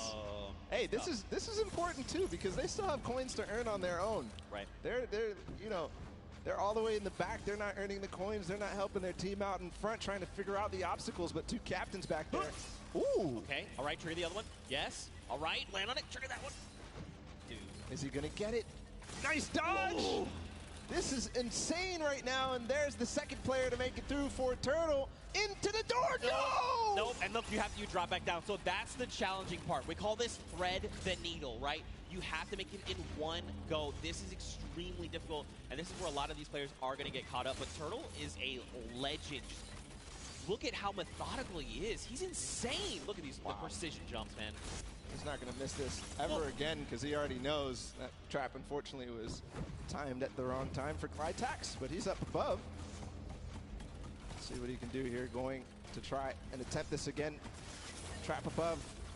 When he lands on that, he has to jump at the right moment, then slow himself down for Turtle from up above. Still back. Nobody has passed this point just yet. All right, first trap, second trap. Hop across, take a step back. Nice. Across, take another step back. Okay. He was trying to be a little greedy there. I respect it. You know, you sometimes just want to land on that without having to kind of hop back out and kind of just risking that. So it's good that, you know, well, it's not good. It's bad that he messed it up, but it's okay. This is Turtle. He's an MVP. We're watching him. This is crazy. But it comes down to this. There's a minute and 30 seconds about to figure this out. He got up here before, and he didn't make it through the door. He's not going to make it again. Unfortunately, everybody is hard stuck at 27 coins with 1 minute left. I believe whoever is going to be the first to make it through here might find themselves the first winners on the world run. 1 minute left. You got to be thinking, are they saying Ravens Revenge? Wait, they just got the 28th coin. They might be through Thread the Needle. Next up would be, I believe, bump jumps. Did get through. We saw the end results up there. Made it through the door. Okay. Yeah. Ooh, nice catching yourself. All right, you got to trigger the trap. That boost pad on the side. It's just disappointment and frustration in his face. Ooh. If he wants to secure this, he needs to try to get one more coin in the next 30 seconds because I think poor Turtle is going to be able to catch up. Here's the jump. Right. This is the first time we're going to see this. 25 seconds. Okay. So this is where you risk it all, man. This is it, the leap of faith. Watch these precision jumps. We've got 18 seconds left on them. So these are these Neo jumps, right? You jump out and around, keeping that momentum. 10 seconds left here. 1 coin remaining for the Ravens Revenge to find. He just got to get around that corner. I don't know if he's going to be able to climb these staircases just now. No, he's given up. He says no. Everybody else is left in the dust. Ravens Revenge take the first world run with 29 coins. Not quite finishing the map, but I believe next time they might. And these legendary birds of the sky, they made it all the way up there, man. They were on the leap of faith, that last little section there. They had 29 points, and if they had made it up, especially if they made even just 2 people up there, they could have been kind of starting a rotation, right? You jump first, see how far you can make. I will follow. But the big key for them is now they know what every single relay is, right? So going into this next round, they can say, we know we have to do. Don't forget, make this precision jump here, do these little things to try and get through. And that could prove to be a very good advantage for them. Yeah, and they don't have the Silver Llama yet. They don't have anything in terms of Llama, so this is important. Any of those teams that don't have a Llama right now, they need to earn it if they want to be in contention towards those golden games. Of course, every match matters, Zeke. They are earning prizes every single match. And that's got to feel good, right, to have a stellar game here to get some of that prize pool for yourself and your team. That's huge, right? Like, so much respect to these. Also, Turtle, what the heck? Yeah. What is this kid on? Yeah. ridiculous. He was one of the first to achieve every single obstacle every single time. Finally, he got stuck on that one at the end. I don't know what you were calling it. It was a nice twist of the tongue, but just amazing there from Turtle to be the first every single time, and then getting overtaken at the end. But, you know, next time, he knows it now. He's probably going to be the fastest to get ahead of everybody because he knows it all now. And you saw how mechanically good he was once he figured out the obstacle. So I think all signs are pointing towards another Turtle performance like that. I mean, like you said, he's downloaded it all, right? He's got it up here, and now just put it down on paper. I mean, again, though, Raven's Revenge have got a little bit of that advantage, right? They've seen the other plays. I think the big thing, though, is trying to get more of your teammates through to the challenges, right? Like, it's very difficult to try and get all four, you know, in one fell swoop, Raven pun. But if you can make it even just that second person, like the moment you start to miss a jump, you're like, all right, I'm going to be eliminated, just go forward. And maybe that person sees where you went wrong and is like, okay, I can make the jump, and then they go forward, right? And then you're just kind of constantly plodding through, getting more coins, and getting where you need to be. Yeah, and there was also an aspect of covering for others as they made it through, especially as that castle point happened. We saw Lachlan and Hand of Blood, the two team captains, all the way back in the back, but their teams were still up there because they were covering for them, they were getting those coins. But next time, they definitely need to be trying to make the effort to get all the way through and collect those coins as time progresses. Yeah, for sure. You know, I think what would be only fitting is to hear from one of these teams. Specifically, I want to hone in on the Cuddle crew. We've got none other than Monster standing by with them to hear their thoughts. What happened here? Okay, yeah. All right, so here we have it, Lachlan. I know, I've heard from the grapevine, these guys and yourself actually qualified for the creative finals through a death run, and boy, oh boy, I just got to know what happened here. How did this translate? This is a death run. What happened, Lachlan? Look, the qualifying map was a bit of a puzzle death run, so, you know, they had time to work with it. It was our first attempt running through, so it was a bit rough. I don't know if you guys caught me sitting on like an impulse level for like 10 minutes, but that was fun. So we're not going to do that this time.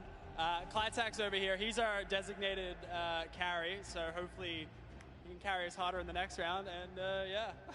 I hear that, I hear that. So now I gotta come this way. Lachlan is dependent on you guys.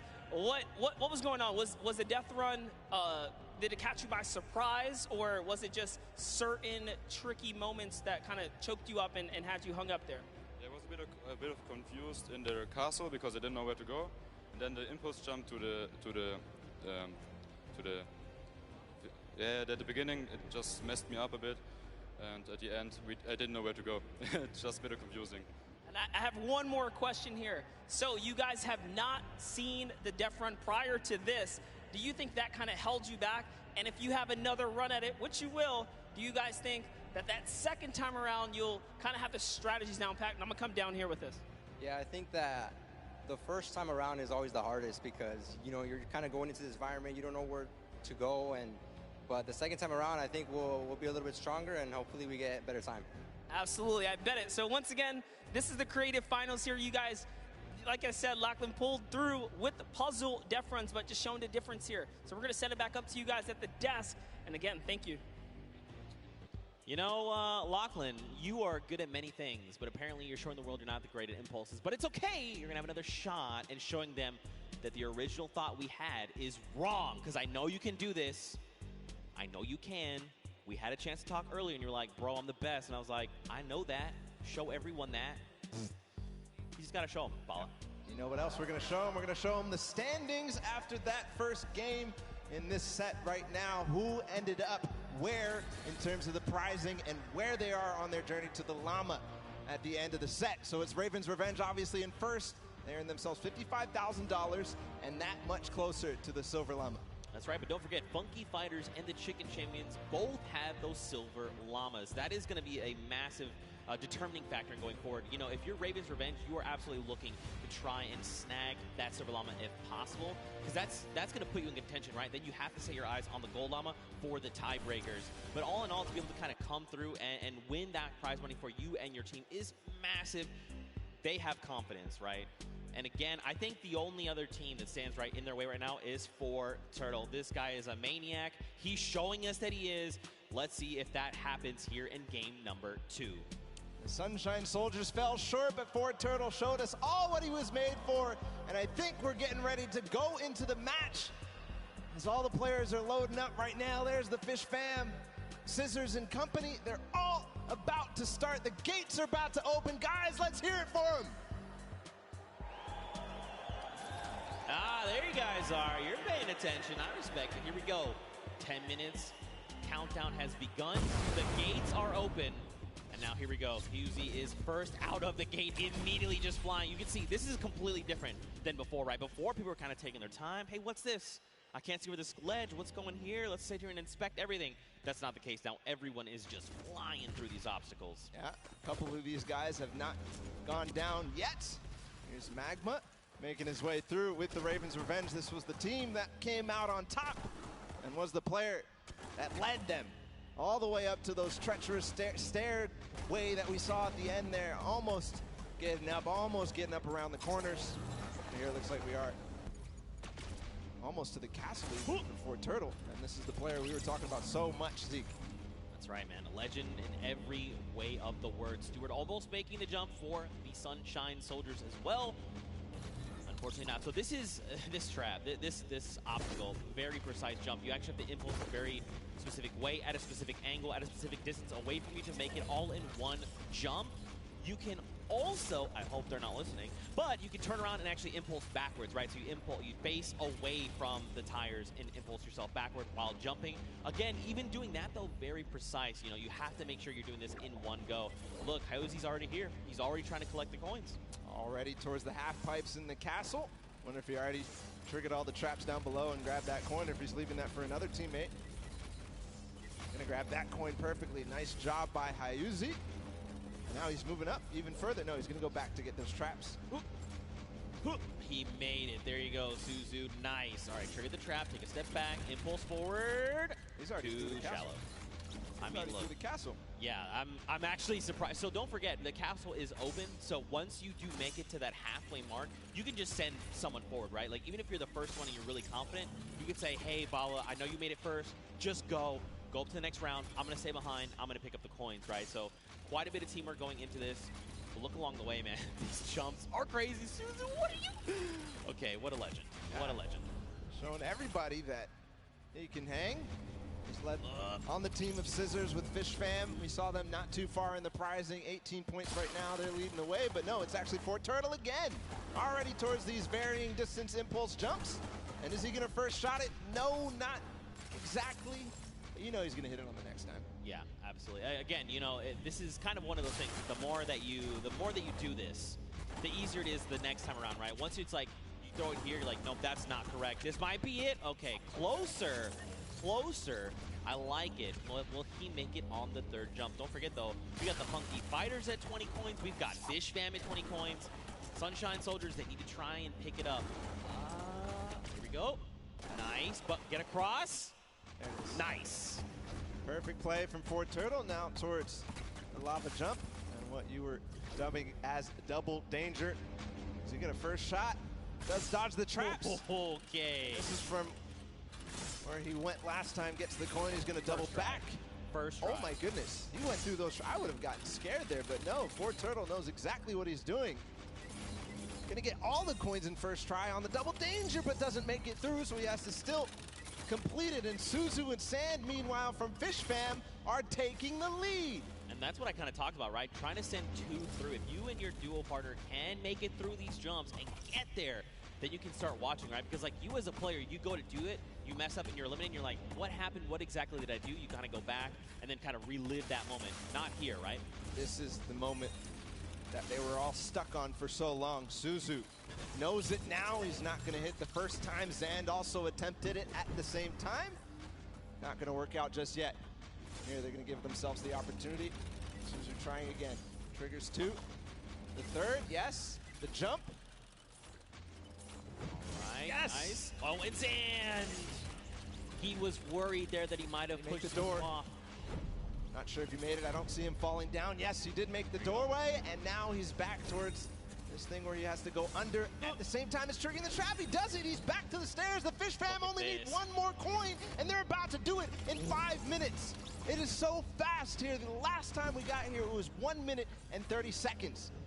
So one more coin for him to complete the map. He makes it farther than any player has yet so far. Where's the next pad? He actually found it first try. I don't believe it. No, that was not where you gotta go. You gotta go back inward. It's okay though. He's gonna get another shot. Man, that was very impressive. Honestly, I would have been like, where am I supposed to go? But that's why this is called the leap of faith. You've got to jump around that corner and hope that something will be there to catch you. Faith he has. And with 4 minutes and 50 seconds to go, not a single person, not a single soul in vision. He's going to have plenty of time to work with. We'll see if the Ravens' revenge can repeat and get back to where they were, but it looks like Sand is also going to join as well, but no, he falls just before. Yes, Tyler too. So the Fish Fam is coming through in big numbers at this last leap of faith. And you know what could be huge here for Fish Fam? If they can make it through the leap of faith and they can actually get this coin, they're going to stop the timer, right? So less time that everyone else kind of has around to observe what's going on and try to get this practice in, the better. Here we go. Nice. All right, you got to jump in and out and around. Out and around. Yes, use the wall. Okay. All right. Yeah, look around. Uh-huh. Yes. All right. Okay. All right, here we go. Wait. Last jump. Ooh. And he needs to hit the coin. This is going to be it. No, he didn't touch it. Just barely missed there. Finally hits the bouncer and he's gone. There it is. The first players to complete the world run in 5 minutes and 52 seconds. An unbelievable time compared to what we saw last time. But still, the remaining teams have to battle it out. Back to the Ravens' revenge. They're still on the double danger. And they are going to get through. He has to hit the door, though. Oh, he almost fell all the way back down. Here we go. Not finding the speed, not finding the bounce there. Threading the needle. Oh. You hate to see it. Now, don't forget, remember, Ravens Revenge was the first team from last round. They made it here, and they're already kind of right back where they need to be. You've got the Sunshine Soldiers also going for the leap of faith. But look at how many coins they have, right? In theory, they should be at 29. This should be the last coin that they need to pick up. But someone hasn't picked up coins. Now, where? I'm not sure. But that could make or break their performance right here. That absolutely could. We know Sunshine Soldiers had a great performance last game. Fort Turtle has completed the map. If you see him up there, he's just watching on down. But the Ravens' revenge seem to have completed just a little bit more. Everybody now, I think, going to be trying to attempt these last couple of jumps. And they must try to complete the match. But important to note is the Ravens' revenge in second place right now. They need one more coin as well. That puts them in a huge advantage for that Silver Llama when we go into the third game. What just happened there with Stewart? He just climbed to the top with the tires. That's right, the secret tires. See, these are little things you discover as you're... Oh, it's okay, Stewart. Don't worry. Take a deep breath. Line it back up. You got this. 2 minutes left on the clock, Bala. Taga all the way in the back. He's catching up with his team. He's going to hit that. Can he hit the last one? He lost a little bit of speed, but he does. So he's joining up. Maybe he can collect any coin that he missed. No, it's actually going to be Arthur up here. He's got to finish the leap of faith as well. So number of teams here. Man, you got to think, if you're everyone else, you've already seen the Fish Fam stop that timer at 5:52, right? Just under 6 minutes. So you're thinking, we have to go. We have to be hitting these jumps, and that's just applying more pressure, right? Especially with a crowd here roaring as well. You know, there's all this pressure on the line. Nice jumps here. All right, keep looking around. Yeah, you see it right there. Bounce off the wall, out and around. Oh! So difficult. So challenging. He's learning the reasons why right now. He's going to continue to get more attempts. Meanwhile, the Funky Fighters have gotten their last coin up to the final one. Kuto being the player who gets there. He's on the leap of faith as well, so it's just head-to-head against these two. And this is very important for Funky Fighters. They need to stop Ravens Revenge. If anything else, getting second obviously important, but also because it's head-to-head against Ravens Revenge, this is such a meaningful final jump. And, I mean, don't forget, they were the winners of that first round, so they already have points built up from that. If they can secure this last coin, that could be massive heading into the standings. But again, we've just got about 50 seconds left here. You can just tell they're just trying to hit these jumps with everything they can. Okay, Kuto, a little bit further than we saw him last time. He's got to make the leap of faith. Yeah, this is the one you have to go out and right? There you go. Now the bounce off the wall. Okay. Looking exactly, seeing if there's any more opportunities. He makes it. Okay, this could be clutch. Bounce. This could be clutch here from Kuto. just gets to the top here, and then he needs the bounce pad. Yes, perfect. Does the coin now? He gets it! There it is. 9 minutes and 23 seconds ahead of the Ravens' Revenge. Still time on the clock, though, for the Ravens' Revenge to collect that last one. And what's impressive, too, is that 2 players have actually completed for it. The players up above, but now the rest of them, 1 second remaining. It's still going to be the Fish Fam, 5 minutes and 52 seconds, who take that one. That second map of the World Run is down and done.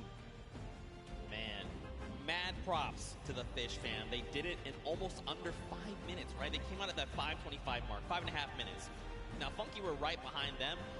A little longer, right, at that 9:23 mark, but still, they got all 30 coins. If we have to go to tiebreakers, these 2 teams have 1 more coin than everyone else up at that 29 mark. So that could very well make a big difference heading into tiebreakers. But again, Fish Fam, way to show up. I respect it. It's crazy, the improvement from game 1 into game 2. Yeah. It was just awesome. Ravens' Revenge, obviously, in the first match coming out ahead, but Fish Fam clearly improving all across the board. It wasn't just one person. It felt like it was the entire team, because that time was unbelievable. That's going to be hard to beat. Yeah, we'll have to see who else can do it. Again, you know, Ravens' Revenge had a fantastic showing. Funky Fighters showed up there at the last moment. And then, obviously, the Fish Fam. But don't forget, you still got players like Turtle over on Sunshine Soldiers. Everyone, all of these teams have someone that's going to get them very, very far, right? We've seen that. But now the question is, heading into this next match, what does that mean? Fish Fam have already completed it. Funky have already completed it. Raven have gotten close. Does that mean we're gonna see another 5-minute timer? Could we see it even faster? Good question. And Ravens' Revenge needs to figure out how to end the match. Because if they don't, then they won't be able to get ahead. They won't be able to close out, especially as other teams go ahead. Fish Fam knows how to complete it. They've proven that they can complete it, and Funky Fighters as well. Yeah, for sure. Well, for now, let's send it over to the stage where Pookie is standing by with the Fish Fam. And Pooks, real quick, ask them what their favorite fish stick is. You know, we can't always make it all about you, but I am down here with the Fish Fam. It is, dare I say, official. They're the first team to take a victory in the death run. I'm going to start here with Suzu. So you were the one that essentially clutched that victory for your team. How did that feel? It felt great. Like, at first, I choked the bouncer, and I thought I choked the level as well. But then I figured it out, and I picked up the coin. I was like, wait, this is it? Let's go, baby. It definitely looked like you were in a little bit of a precarious situation there for just a second. Was your team coaching and helping you that whole time? Yeah, they kept track of the coins that we picked up. They kept motivating me, like, you got this, this is easy, we got this, we got it in the pocket and stuff. So yeah, that felt great. Awesome. Now, I'm going to come over to you, Scissors. We all know you are the veteran of death runs.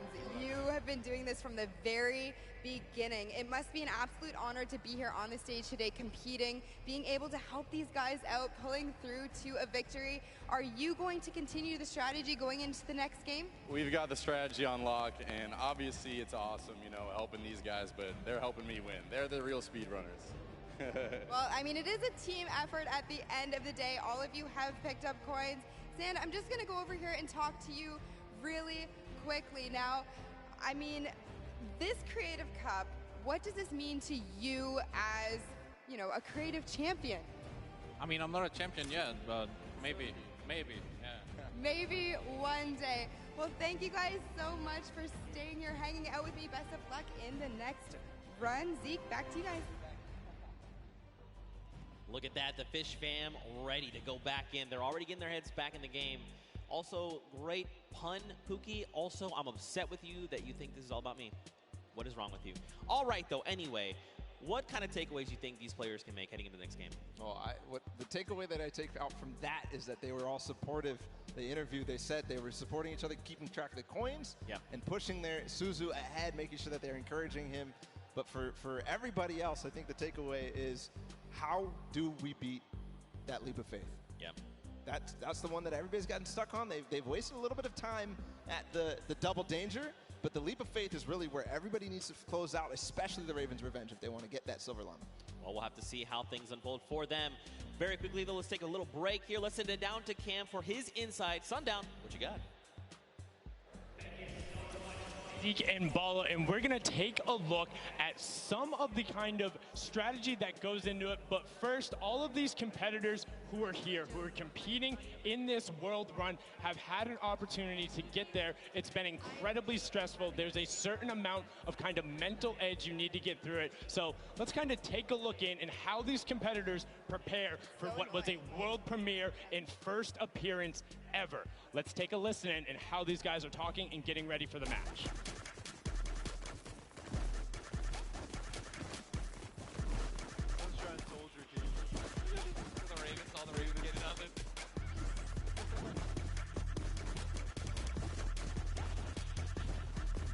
Oh, they only have one llama. Just absolutely amazing there. You can tell Ninja and then the trendsetter right there, throwing the peelies in the air, but also a big shout out to whoever that was on the Llama Record Co. I saw you there, hitting the llama bell. I got you. But now let's get into some of what happened during the World Run, some of the kind of cooler straightaways and, you know, some of the tough challenges that you face. So first, right away, here's a run coming out from Chappie of the Raven's Revenge, and this was one of the first obstacles you hit. So you can see he's on pace with everyone else, but what makes this so great is how efficiently he transfers this over into the castle jump. Is barely able to delay. This is one of the toughest first things to get when you reach it. This is his first time ever seeing this jump. No problem. Hats off to you there. And then what does he do right away? Gets into the trap trigger and he's able to get them. Notice how as soon as he goes, he is quick flicking his camera back the other direction and gets all of those so consistently able to get it. Now, we saw a smashing success on their first attempt. Unfortunately, the Cuddle Crew had a little bit of a harder time when it came to that castle jump. It's okay, this could have been my replay and I wouldn't have been lying. So many of these, they're so incredibly difficult because you think, oh, I want to maximize my height up, but you have to get it out with the correct trajectory. Now you can see Ninja able to get through the speed part of the run and then over the top. This is towards the back half, and look how well he's able to then trigger those traps and get through. But the Fish fam were the ones who were able to make that incredible run on the back of Suzu. Now this was from his first run when the Ravens Revenge were able to get it. And if you look at the timer, next time he faced this, he about finished the course. So an incredible job from him to make sure he is pushing the limit with what they're able to do. And you can also see the level of communications. He knew he messed up right away, and then he immediately communicates to his team. It's like, hey, you got to run and then go up. Now you're in kind of that double trouble area trying to get the triggers. And this is where they got held up for a significant amount of time. A lot of the competitors not being able to bait the chaps correctly, and now we're over with the Ravens Revenge, who were able to power through this. Again, this was from the match number 1, and you can see how he's using quite literally every single space available to him, including the rock, including the jump off the side with the airstrike to then get up to that leap of faith, which is such an incredibly hard challenge. And only having 2 teams full completed it after the 2 runs when all of these players are such strong death runners. You can see the Fish fam. Look at the timer on the clock, 5.5 minutes, and he's so quick going through it, and he's precise. He lines it up, he takes a step, and he goes. My question is now, between Suzu and Zen, they were so incredibly good last game. Can they beat that time? Can they keep pressing the pace, and will they be able to do it better? Because when you get up here, you have to do everything right, find the lineup, not miss a single one of your drops, and then get the final coin. Was able to then double back and grab it there off the launch pad for that 5:52 time in the #1 spot in match number 2. This is now the second time we've seen the World Run, and we asked the question before, what happens in run number 3? Can the Ravens Revenge get over that last obstacle of the leap of faith, or will everyone else start pressing up higher and higher and being able to challenge him? Match 3 is about to be underway. We're going to throw it back inside to Zeke and Bala. Gentlemen, take it away. Thank you so much, Sundown, that insight. I mean, he's asking the tough questions. What happens in match number 3 of this set? You know, again, Fish fam, you saw, I kind of touched on it a little bit earlier, you want to have as many people up on that leap of faith as possible so they can just sit there and rotate around. But But before we hop into this next match, Paula, I think we probably want to take a look at the standings. You want to see how things are going for all of these players together. And of course, you want to take a look behind us. We've got Fish Fam up there in first place from that last match. Walk away with a nice chunk of change. Ravens Revenge there in second, Funky in third. Don't forget, Funky Fighters and the Chicken Champions both have silver llamas, and that's going to play a big factor later on. Everybody needs to make sure that Funky Fighters do not get that last silver llama, because then they are out of contention if they don't have a silver llama. Because Chicken Champions don't really mind, because they have another place to play. They are kind of out of contention for this silver llama right here, but still, so many different teams have an opportunity here. The Ravens Revenge, the Funky Fighters, Sunshine Soldiers with the Fort Turtle, and then the Fish Fam as well, able to collect it. So we are going to get into the next game of the World Run, the last one of the set. Here we go. The timer is counting. We've got 10 seconds before the gates open, and they start the run. Scissors, you can see the focus in their eyes a little bit there of Turtle, and here we go. Ladies and gentlemen, the World Run commences right here, right now. The players are out the gate. Here we go. The first run, Taco, Taldak, they're right out. Ninja falls, unfortunately. So does Kotu. Zan there looks like he's making upper with Tyler. Magma, Kororo, they are just neck and neck. Again, you know, it just goes back to once they figure it out, they're just going full send. I want to see who gets out to the early lead here. Suzo, the champion of the last one with Fish Fam. He's a little bit behind, but again, he has the opportunity to catch up when he starts getting to those more difficult obstacles. Right now, it's not looking like anybody really taking a huge lead, a huge advantage, because we all saw how proficient they are in these early stages. Really, the first obstacle that stumps most people is this impulse jump. That's right, here we go. Don't forget, this is that precision impulse jump. You can do it forward, you can look away. First jump, unfortunately too shallow there on both sides. And both from the Fish Fam will be going down there. I saw there on the left, there is actually a team that has made it across. You've got Ravens Revenge, who is in the castle. And I believe it was actually the Llama Record Company that are also at the castle right now. Fish Fam, the Cuddle Crew, Ravens Revenge, Sunshine, and the Funky Fighters. And now the Llama Record Company all have 11 coins. See the castle run, how fast they can get through there as a team. Also very important, as most players are now through this first difficult impulse jump. Looking for anybody rising up, looking for anybody completing this trap obstacle course inside the castle. If they can collect those coins fast, the players who get fastest through the castle and really collect all those coins are, in my opinion, the people who are leading the pack. Yeah, I almost think like, should you just like as a squad, grab, like send one person to each thing and just like very quickly grab all four, and then as a squad go up, right? So that you have more chances going through every single challenge. Obviously depends on how many of you actually get to the castle. What a time there from Scissors through that one. Is he going to be able to finish out that impressive performance? He's got a couple of jumps still to go. One, no way. I will. 2, 3.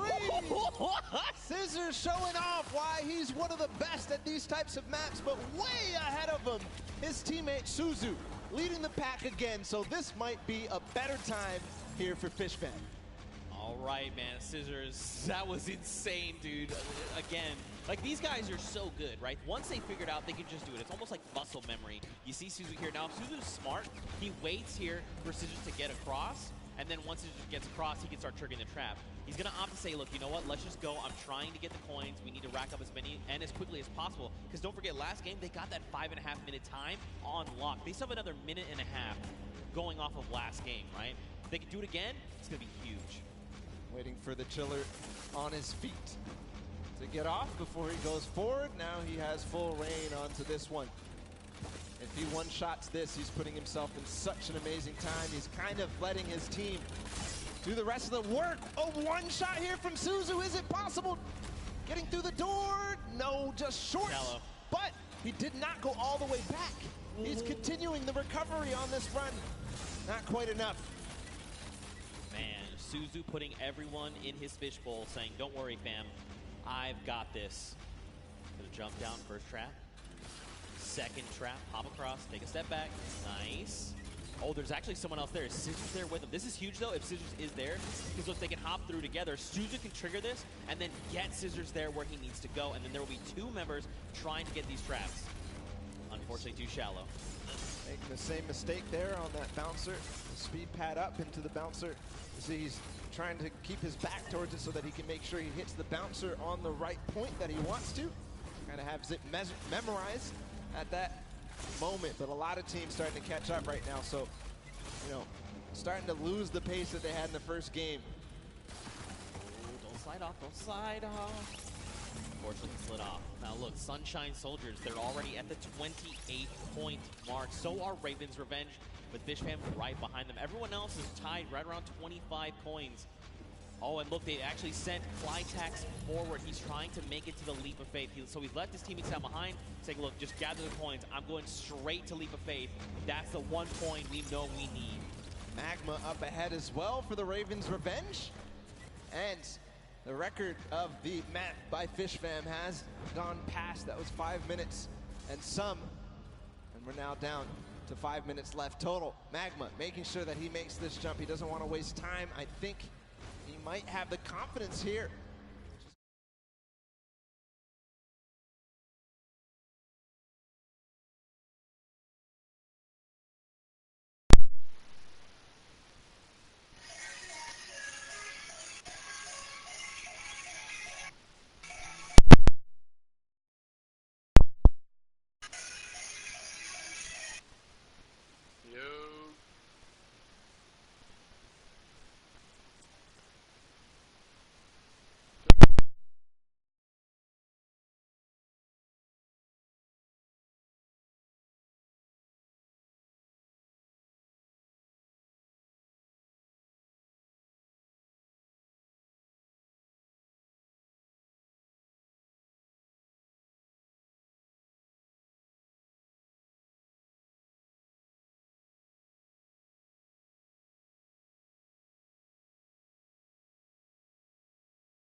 Race though.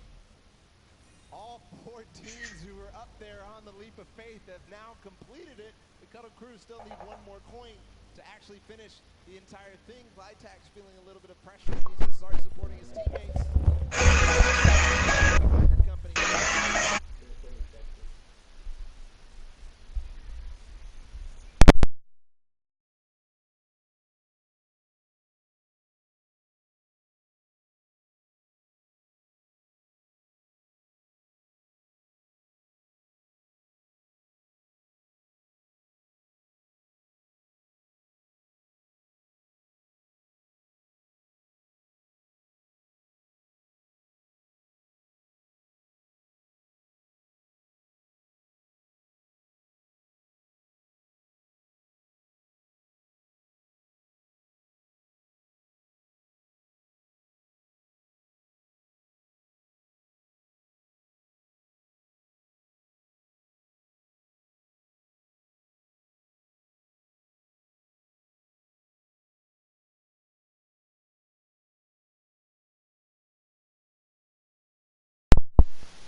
Dom. Dom. Dom. Fuck, ik hoor hem niet.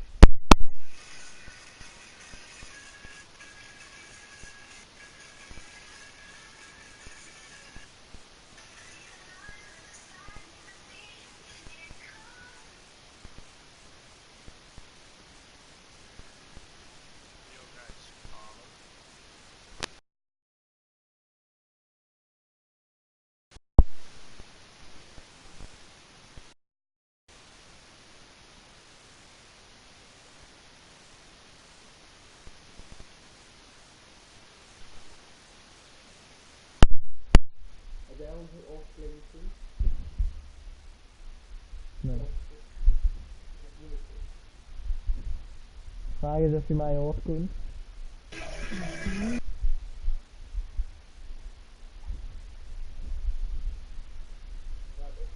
Hoor je mij, Tom? Kijk even op app.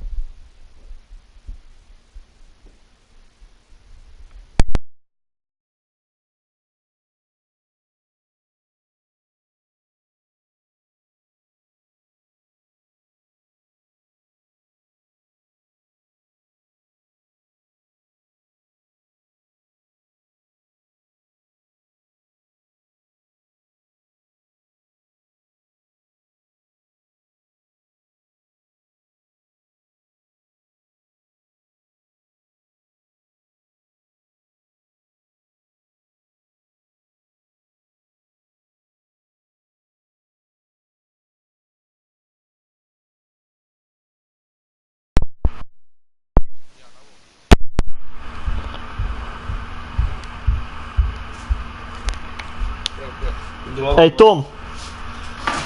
Ja. Hoor je mij? Ja. Hé, hij doet het! Ik weet niet waarom, maar hij doet het! Rustig. Ja, omdat je party mee. Jongen. Ja, maar jij zat net ook al in de party. Ja, bij jouw party. Zieke race. Doet hij het daarom? Nee, maar dan ligt aan de party op PlayStation. Let op, ik ga liever kijken je dan nog op. Oké. Ik ben al heel tijd live. Ja, hoor je me nog steeds? Ja, hoor je mij ook? Ja, dan doet hij het. Yo, ik weet niet waarom niet idee, maar... Welke kant is links? Met raad. Fuck a Drerry. Dankjewel, guys. Houdoe, guys. Dankjewel, guys. Houdoe.